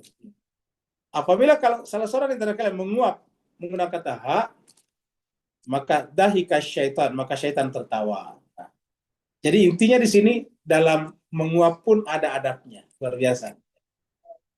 Maka Bapak Ibu jemaah sekalian ini menjadi apa ya? Masa menguap saja dalam agama diatur, sementara masuk rumah tidak diatur ya? Masa menguap saja diatur? Gunting kuku diatur itu Pak. Kalau gunting kuku, tak Bapak sekalian gunting kuku. Itu mulai dari sini ke kiri sini, nanti kemudian sini, habis di sini. Ada aturannya tuh. Jadi gunting kuku itu tidak boleh acak, harus ada aturannya. Seperti itu. Semuanya diatur. Jadi cuma sekalian, masa iya agama mengatur semua seperti itu? Tata cara menggunting kuku, tata cara menguap, tata cara masuk kamar mandi kan diatur tuh, masuk dengan kaki kiri, keluar dengan kaki kanan. Ada bacaannya. Semua diatur. Masa iya suksesi tidak diatur? Suksesi itu pergantian pemimpin.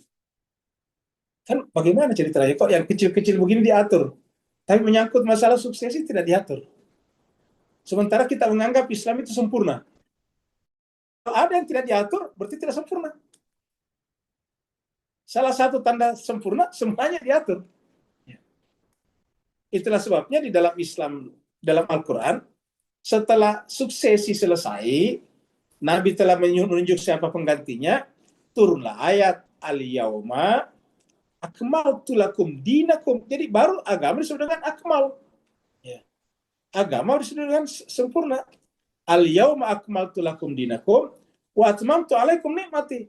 Baru juga tamat, selesai, bulat kita punya hati.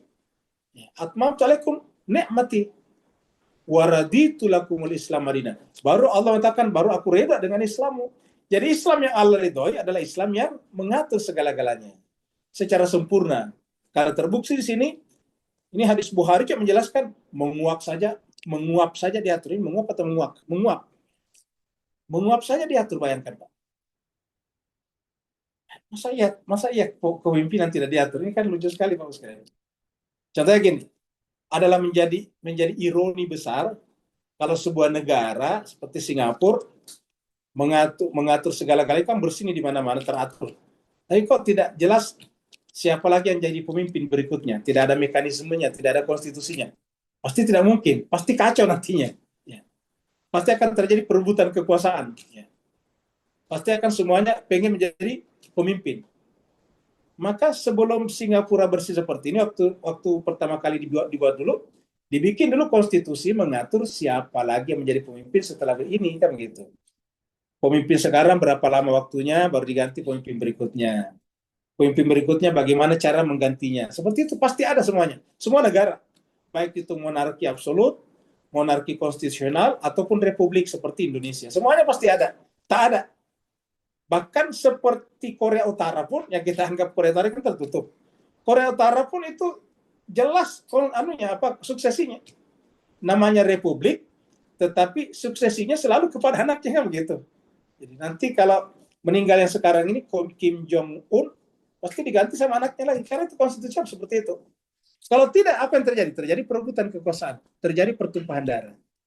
Masa iya Islam tidak mengatur ini? Kan menjadi ironi besar. Kalau yang namanya negara terbatas pada wilayah tertentu. Singapura ya terbatas di perbatasan Singapura, berbatasan dengan Malaysia, berbatasan dengan Indonesia. Malaysia berbatasan dengan, ada batasnya.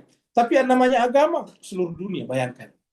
Masa sebuah agama yang umatnya seluruh dunia ada di mana-mana, terus kemudian tidak diatur siapa penggantinya. Oleh sebab itulah harusnya diatur. Nah, hadis berikutnya. Hubungan jin dan dukun. Dukun yang kita bicarakan di sini bukan dukun yang buruk, yang baik ya. Karena ada juga dukun yang baik, namanya dukun yang bikin beranak orang. Kan dulu Pak, sebelum ada sistem sekarang kan yang orang melahirkan pakai dukun. Ya sebelum adanya rumah sakit, hospital seperti sekarang, dulu itu yang kasih melahirkan orang namanya dukun. Mungkin di Singapura dukun juga namanya Pak, bahasa Melayu sini. Bidan ini sudah istilah modern kalau dulu itu namanya dukun beranak namanya Pak. Nah, sekarang sudah bidan namanya, sudah pakai sekolah. Hah? Iya. Oh ya gitu ya. Seremnya. Kalau dulu itu di Indonesia namanya dukun beranak. Sebelum ada bidan. Ya. Oh ya. Nah, makanya saya katakan ada dukun yang baik, tapi yang dibicarakan ini dukun yang buruk. Dukun yang buruk itu yang sihir-sihir itu. Nah, coba kita baca hadisnya. Ini dari Aisyah ini. Ya, katakan begini. Sami'at, dia mendengarkan Rasulullah SAW yaqul bersabda. Innal malaikata tanzilu fil anan. Sungguhnya malaikat itu turun di al-anan. Al-anan ini satu tempat ya. Apa namanya? Lapisan langit. Wa huwa sahabu. Dan al-anan bentuk sahab. Sahab itu awan. Ya. Awan yang tebal. Jadi jemaah sekalian berbahagia, kalau kita lihat ke atas, itu kita tidak bisa melihat matahari atau bulan kalau ada awan. Awan itu namanya sahab. Fadhkurul amra qudiya fis sama. Nah, ketika disebutkan keputusan-keputusan ataukah hal-hal yang sifatnya rohani di alam langit, tidak bisa mendengarkan kalau ada awan tadi itu. Dikatakan di sini pada Qur'an amra, malaikat itu menyebutkan di atas awan itu, qudiya fis sama. Amar itu perkara yang telah diputuskan di langit. Maksudnya diputuskan oleh Allah. Fatastariqus syayatin as-sam'a. Tetapi kemudian syaitan itu menghalangi pendengaran itu. Ya, jadi fatastariqu lalu kemudian mencuri. Syaitan-syaitan itu mencoba mencuri as-sama pendengaran terhadap yang ada dalam malakut. Fatasma'ahu. Ya, lalu kemudian coba mendengarkannya. Fatuhihi ilal kuhan. Dia mendengarkan secara tidak sempurna karena ada awannya. Lalu kemudian tuhihi, dia membisikkannya kuhan. Kuhan itu bentuk jamak dari kahin. Kahin itu tadi dukun-dukun itu. Yang diterjemahkan dukun di sini kahin.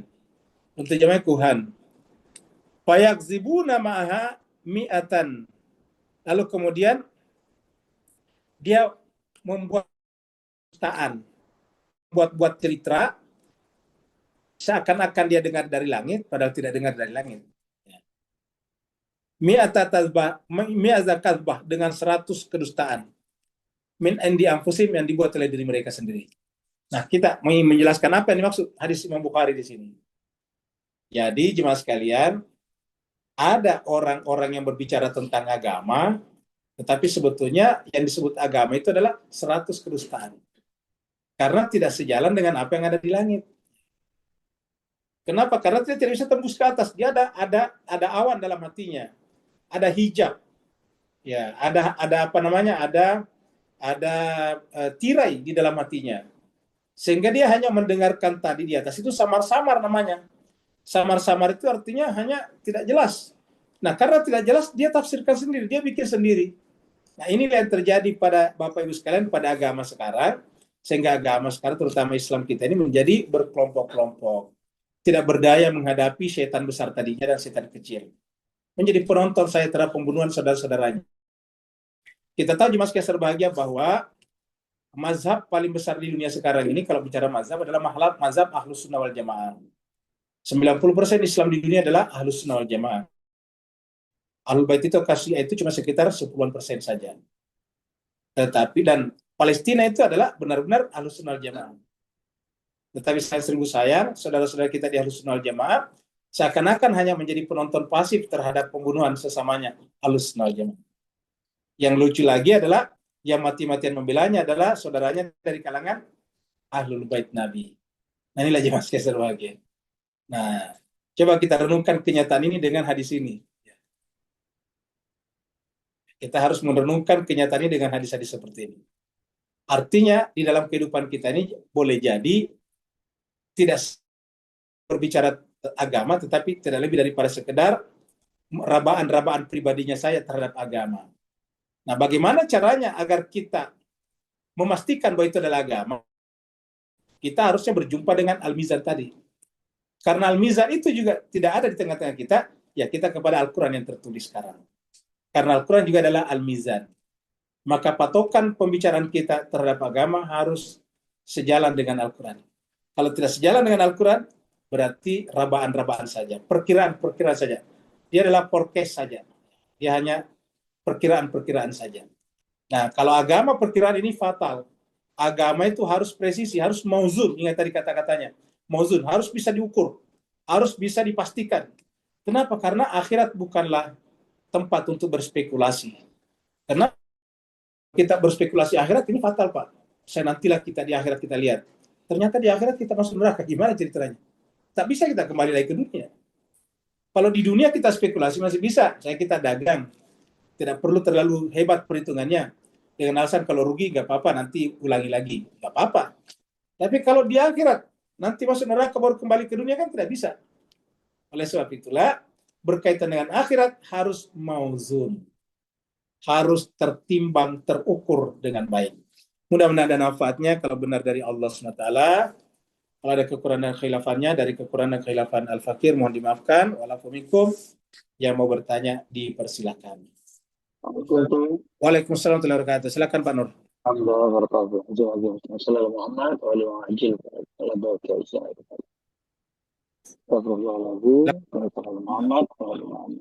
Bismillahirrahmanirrahim. Ustaz, untuk menyambung secara ringkas Ya. ayat 16 kepada malam buruk tadi, Ya. kemudian terus sambung kepada ayat 19-20 malam bumi tadi. Kemudian kita kaitkan pula pada kutipan roku ke dalammu, Ya. di mana Allah alam. Maka apakah bermakna bila kita terjadi ke alam sini, semua penceritaan yang nampaknya keluar tadi, Setan, jin, Adam sampai Muhammad tadi, sebenarnya berkumpul dalam kita dan ditermakan melalui kita dalam kalbu tadi, pertarungan antara buruj tadi yang cuma melindungi, memelihara kita dengan pencerahan, dan sekaligus para syaitan-syaitan yang bertubi-tubi cuba membawa kita kepada alam salah tadi. So, apakah ini yang sedang berkumpul dalam nafs kita, dalam setiap nafas kita, yang mana sebelum sampai akhirat yang the grandeur tadi, kita sedang berada dalam pertarungan hidup mati sekarang ni, dalam setiap pernafasan kita. Sebab Ustaz pernah kata, the death can come anytime, tanpa kita ada pre-plan. So, mana kita tengah berlatih sekarang, dalam setiap nafas kita, setiap saat tadi, keluar masuk, pertarungan ini akan tidak berakhir.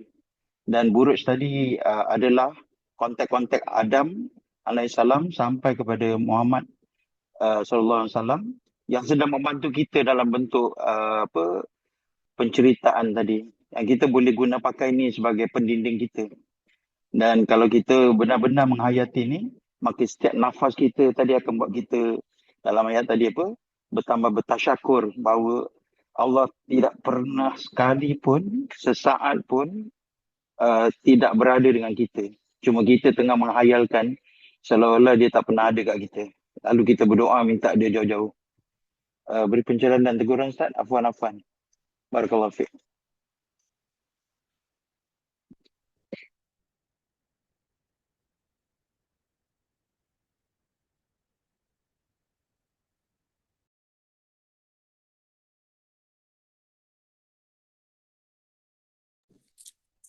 Jadi terima kasih banyak kepada Pak Nur tadi. Jadi intinya adalah bahwa ketika kita memahami seluruh makna yang ada di dalam kitab suci Al-Quran,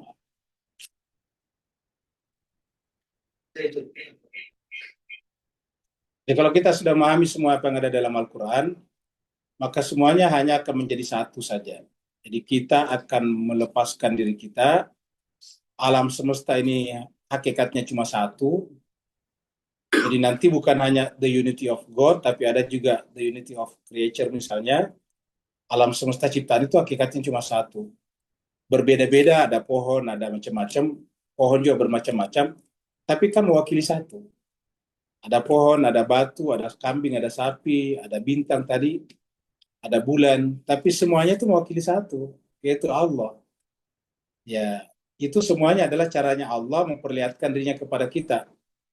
Ya, jadi Allah ingin perlihatkan dirinya dari sisi keindahan hijau. Dia berwujud dalam bentuk hijau daun. Allah ingin perlihatkan dirinya dalam bentuk kekuatan, maka dia mewujudkan dirinya dalam bentuk alam semesta.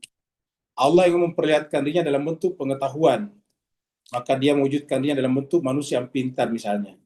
Jadi semua yang ada ini adalah merupakan tajalli, manifestasi daripada dia saja. Nah dengan demikian, karena semua manifestasi daripada dia, maka apapun hanya dia saja. Nah karena apapun hanya dia, sedangkan manusia ini, kitab manusia ini kan nantinya bertingkat-tingkat dalam memahami ini. Memahami bahwa semuanya satu itu bertingkat-tingkat. Ada yang tidak bisa memahami bahwa semuanya hanya satu. Ada yang memahami bahwa gelas ini adalah gelas berdiri sendiri. Ada yang memahami bahwa pohon berdiri sendiri. Ya, dalam agama kita tidak seperti itu. Apakah mereka yang memahami gelas sebagai gelas berdiri sendiri pada levelnya benar? Oh ini gelas, tapi pada level yang lebih tinggi dia salah. Kalau dia percaya bahwa gelas ini adalah gelas, tapi masih dipercaya bahwa ada Allah di atas sana, tidak ada masalah. Itu tingkatan namanya. Allah mengatakan latar kabun natabakan antabakin. Kami menaikkan derajat kalian setingkat demi setingkat. Latar kabun natabakan antabakin. Jadi artinya pedagang itu benar sebagai pedagang, seniman benar sebagai seniman. Yang salah itu kalau dia pedagang, seniman, politisi yang melakukan kejahatan. Tapi pada levelnya tadi, semuanya sempurna, semuanya benar. Nah, begitulah juga kalau ada orang yang belum bisa melihat ini sebagai tajalli daripada Allah, kita tidak menyalahkannya karena memang ini namanya gelas. Ini memang namanya gelas. Ya, kalau ada melihat ini sebagai meja, ya memang ini meja.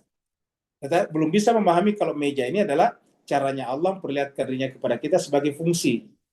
Kalau belum bisa memahami ke situ, itu adalah tidak ada masalah.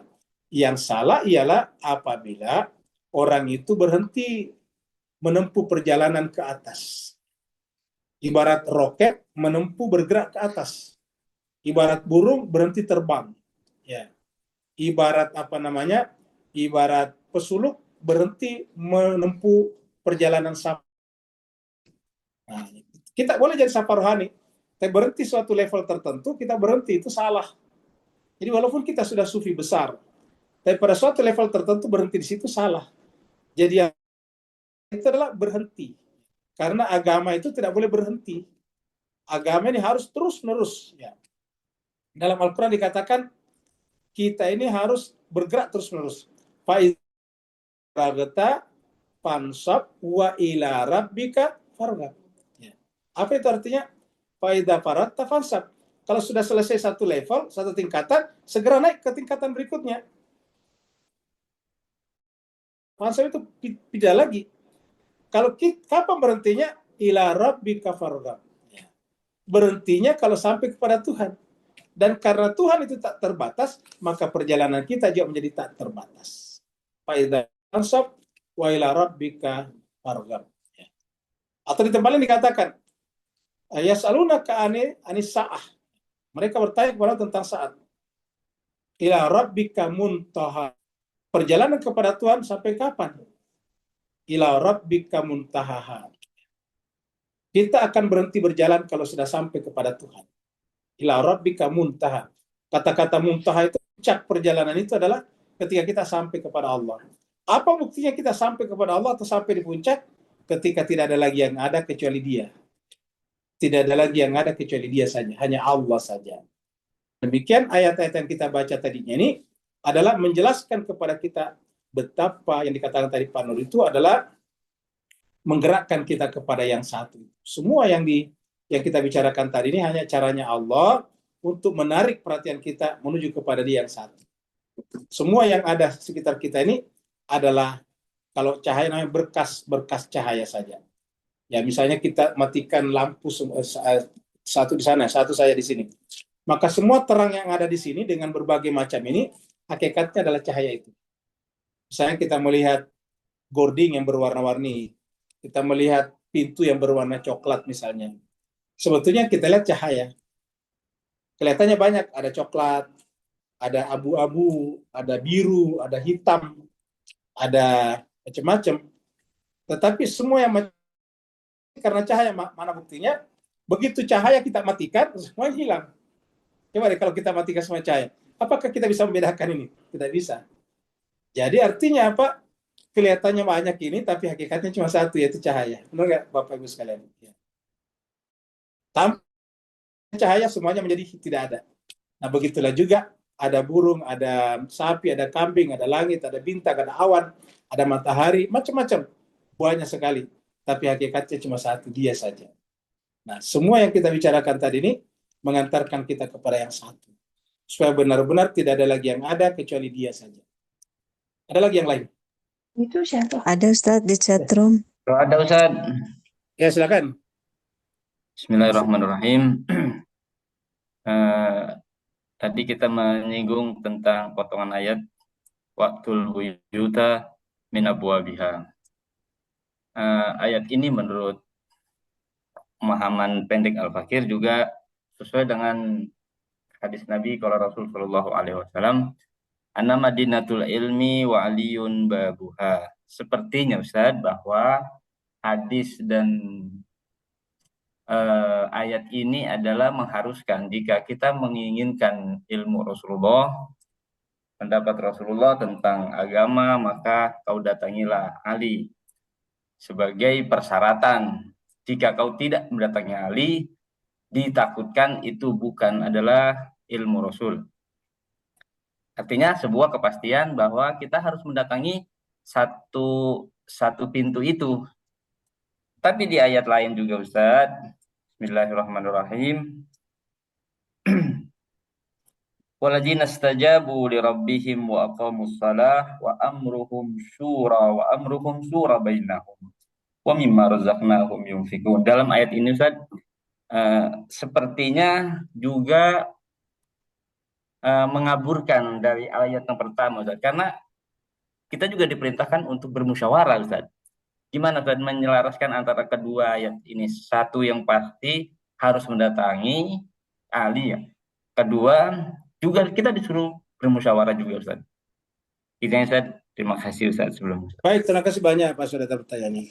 Kita sampaikan bahwa amr itu dua macam, ada amrullah, ada amrun nas. Jadi ada urusan kita, ada urusan manusia. Ada urusan kita manusia, ada urusan Allah. Urusan Allah tidak boleh ditawar, harus menggunakan urusan Allah. Nah, di dalam ayat yang disebutkan tadi, wa amruhum syura bainahum. Perhatikan kata-katanya amruhum. Hum itu adalah mudhafun ilaih. Urusan mereka. Siapa humnya di situ? Manusia. Jadi humnya itu bisa diganti dengan anas, amrun nas. Amrun nas bainan nas. Amruhum bainahum. Jadi urusan manusia ya berada di tengah-tengah manusia. Contohnya kita ingin bikin jalan, itu urusan kita. Apakah jalan kita buat jalan biasa ataukah jalan tol, jalan highway misalnya. Apakah kita perlu bikin airport atau stasiun kereta api misalnya. Nah, itu adalah urusan kita itu. Ya. Apakah kita butuh bikin pelabuhan laut ataukah pelabuhan udara? Nah, itu urusan kita. Nah, seperti itu. Apakah kita butuh peraturan lalu lintas setelah adanya lampu-lampu merah atau tidak? Ingat, dulu tidak ada lampu merah, tidak ada traffic light dulu. Di Bapak Ibu sekalian masih ingat ketika dulu listrik belum ada, tidak ada traffic light. Yang berdiri di tengah jalan itu polisi lalu lintas, polisi mengatur jalanan. Nah, setelah adanya listrik, maka ada traffic light. Ya, maka tentu harus dibikin peraturan. Peraturannya menjelaskan warna apa lampu menyala sehingga kita harus berhenti. Sehingga kalau kita tidak berhenti disebut melanggar. Nah, itu kan harus urusan kita itu. Amruhum. Nah, berkaitan dengan amrun nas, harus kita musyawarahkan di antara kita. Nah, pertanyaannya, apakah agama Allah itu adalah amrun nas atau bukan? Jawabannya bukan. Ya. Amrullah ya amrullah. Dan setiap berkaitan dengan agama itu selalu adalah urusan Allah. Ya. Contohnya dikatakan, wa ja'alna minhum a'immatan yahduna bi amrina. Nah, itu kata-kata amri itu urusan kami kata Tuhan. Bukan amrini amrihim. Tidak dikatakan wa ja'alna minhum a'immatan yahduna bi amrinas, enggak begitu. Jadi kata-kata amr di sini harus kita pisah dulu, amrunas atau amrullah. Kalau amrullah baru dipilih oleh manusia, berarti dia bukan khalifatullah, khalifatun nas. Nah, dengan demikian, kalau amrullah harus berdasarkan Al-Quran. Seperti dikatakan tadi, fa'tul buyuta min abwabiha. Apakah Nabi tidak bermusyawarah? Bermusyawarah juga kalau urusan manusia. Nabi itu bermusyawarah kalau urusan manusia. Ya. Di dalam Al-Quran ada kata-kata, surat Al-Imran ayat 159, Allah berfirman, fabima rahmatim minallah lintalahum walau kunta faddan ghalidal qalb lan fatu min haulik fa'fu anhum wastaghfir lahum wa amrum syura bainhum. Ataukah bermusyawarah dengan mereka? Coba kita lihat ayat di sini lebih tepatnya ya. Kita lihat surat Al-Imran supaya kita jangan salah baca ya. Surat Al-Imran surat ketiga. Ayatnya 159.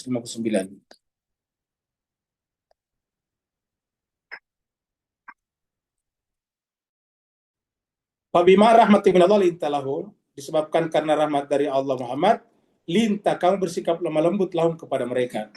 Walau kunta seandainya engkau Muhammad fazzan, bersikap walidal qalb dan berhati kasar, lan faddu min haulik, mereka lari dari kamu, fa'fu anhum, maka maafkanlah mereka, wastaghfir lahum, dan istighfarkanlah mereka, wasyawirhum, bermusyawarah mereka, fil amr, dalam al-amr, urusan apa? Urusannya diperselisihkan dengan manusia tadi ini, al-amr, yang menyebabkan terjadi perang ini kan perang ini.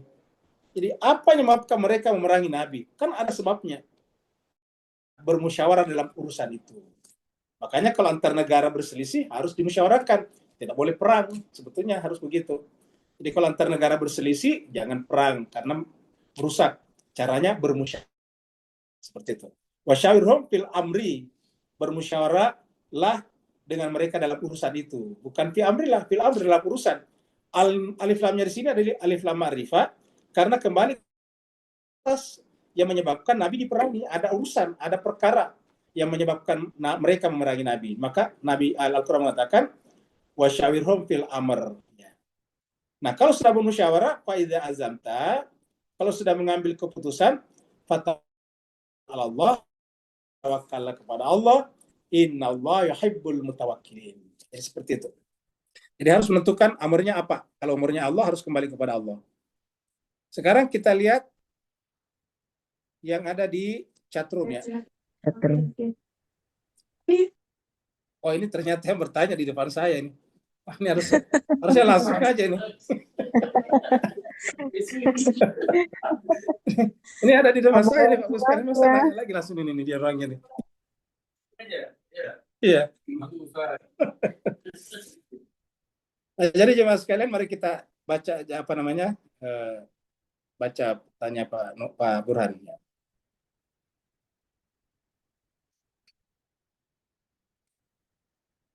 Kenapa malaikat tidak dapat meneruskan perjalanannya bersama Nabi, sedangkan malaikat itu sifatnya beribadah terus dan tidak punya kemauan ketimbang manusia? Apakah ada manusia selain Rasulullah bisa sampai ke sana? Jawabannya adalah karena apa namanya? Karena malaikat itu adalah tercipta dari cahaya. Cahaya itu bukan Allah itu sendiri. Jadi dia adalah pancaran. Sedangkan Nabi Muhammad kita adalah Ahmad. Ahmad itu adalah dari Hamid. Seperti itu. Satu, yang kedua adalah termasuk objek yang disuruh sujud kepada Adam pada saat Allah menciptakan Adam. Wa idh qulna lil malaikati isjudu.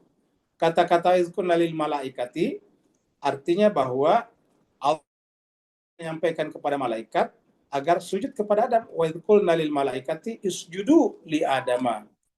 Sujudlah kepada Adam, fasajadu illa iblis, maka sujudlah mereka semuanya kecuali iblis. Iya.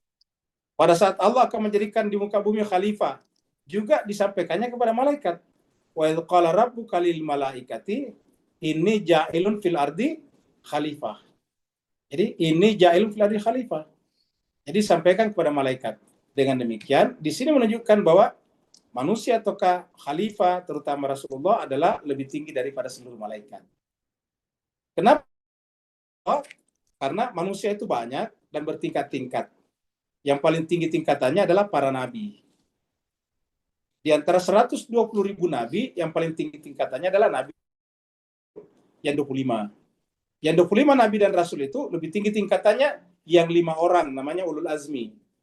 Nabi Nuh, Nabi Ibrahim, Nabi Musa, Nabi Isa, Nabi Muhammad. Di antara 5 ulul azmi yang paling tinggi tingkatannya adalah Sayyidul Anbiya wal Mursalin, yang disebut juga dengan rahmatan lil alamin, yang Allah berfirman laulaka ma khalaqtul aflak. Kalau bukan karena dikau Muhammad, saya tidak ciptakan semuanya ini. Nah, dengan demikian, kalau masih ada di atasnya Nabi Muhammad, berarti ayat-ayat dan hadis ini menjadi tidak benar. Dengan demikian, tidak boleh ada makhluk manapun yang lebih tinggi daripada Nabi.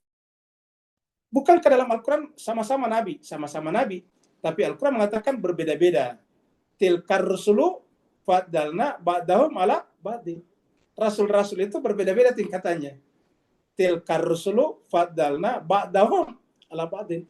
Kami muliakan sebagian daripada sebagian yang lain. Jadi bertingkat-tingkat. Ada lagi yang lain? Silakan. So, apakah ini berarti secara ringkasnya bahawa gunung kesedaran kita betapa tinggi pun kat muka bumi, kita gunakan akal kita semaksimal mungkin, maka ini maksud ayat akan runtuh bila berdepan dengan hakikat perkara tadi. Because we finally see something yang membungkamkan akal. Akal itu. Pencerahan dan tegur Ustaz, kalau saya tersilap dalam pandangan. Baik, jadi pada tingkatan-tingkatan tadi, kita bicara tentang level ma'rifat. Ya, kalau kita tidak sampai pada tingkat memahami bahwa hanya ada satu, yaitu Allah, kita syirik namanya. Dan kalau kita di bawah memahami, tidak syirik pada level di bawah. Contohnya gini, anak sekolah dasar, elementary school, kalau dia tidak bisa menyelesaikan perkara matematik senior school, itu tidak salah, karena memang dia cuma elementary school, ya, tidak salah. Kalau sudah senior school, senior high school, baru tidak bisa menyelesaikan perkara matematik senior school, berarti dia salah, kira-kira gitulah. Nah, jadi begitu ya kita manusia ini. Pada level yang dia syirik, ada tiga, di secara garis besar ada tiga manusia. Pertama, manusia yang disebut dengan manusia manusia pedagang, kamu gitu. Terus kemudian yang kedua adalah manusia budak ya. Yang ketiga adalah manusia merdeka, kan begitu tingkatannya. Kalau pedagang itu kan mencari untung. Kalau tidak ada untung tentu tidak berdagang. Artinya kalau pada level pedagang dan tidak mencari untung justru salah, karena namanya pedagang cari untung. Yang kedua, manusia budak. Budak itu tidak cari untung, dia menjalankan apa yang disampaikan oleh majikannya, gitu. Nah, itu adalah manusia budak namanya. Kalau dia mencari untung kepada majikannya, salah, karena namanya budak itu adalah melaksanakan apa yang diperintahkan majikannya. Pada level yang lebih tinggi adalah level level manusia merdeka. Apa itu merdeka? Dia menyembah Allah bukan karena dia merasa diperbudak, tapi karena memang harus seperti itu. Jadi kita menghamba kepada Allah, kita menjadi beribadah kepada Allah, bukan karena kita memang makhluk, tapi memang kita menyadari bahwa hanya Dia saja yang boleh ada. Tidak ada yang lain. Nah, ini adalah merdeka. Jadi kita menyembah Dia secara sukarela, tanpa dipaksa apapun juga, dan kita mencapai derajat itu. Itulah manusia merdeka. Dan inilah juga yang harus kita tegaskan berkaitan dengan pertanyaan Pak Nur tadinya. Saya kira sampai di sini, terima kasih banyak. Waktu kita sudah sangat jauh, kita akhiri sampai di sini. Wassalamualaikum warahmatullahi wabarakatuh. Waalaikumsalam. Waalaikumsalam warahmatullahi wabarakatuh. Selamat datang di Markeling, Ustaz. Terima kasih Bu Ayu. Selamat malam semuanya. Terima kasih. Sama-sama, Pak. Assalamualaikum. Waalaikumsalam. Terima kasih Pak Ustaz. Bu Ayu, Assalamualaikum. Terima kasih Pak Ustadz. Assalamualaikum. Ya, sama-sama Pak Ustaz. Makasih Pak Ustadz. Makasih Bu Ayu. Assalamualaikum ya Ustadz. Syukran. Afwan Ayahanda. Tunggu Ayahanda nih sama Pak Burhan. Terima kasih Pak Ustadz. Sehat-sehat. Semoga sehat selalu. Assalamualaikum.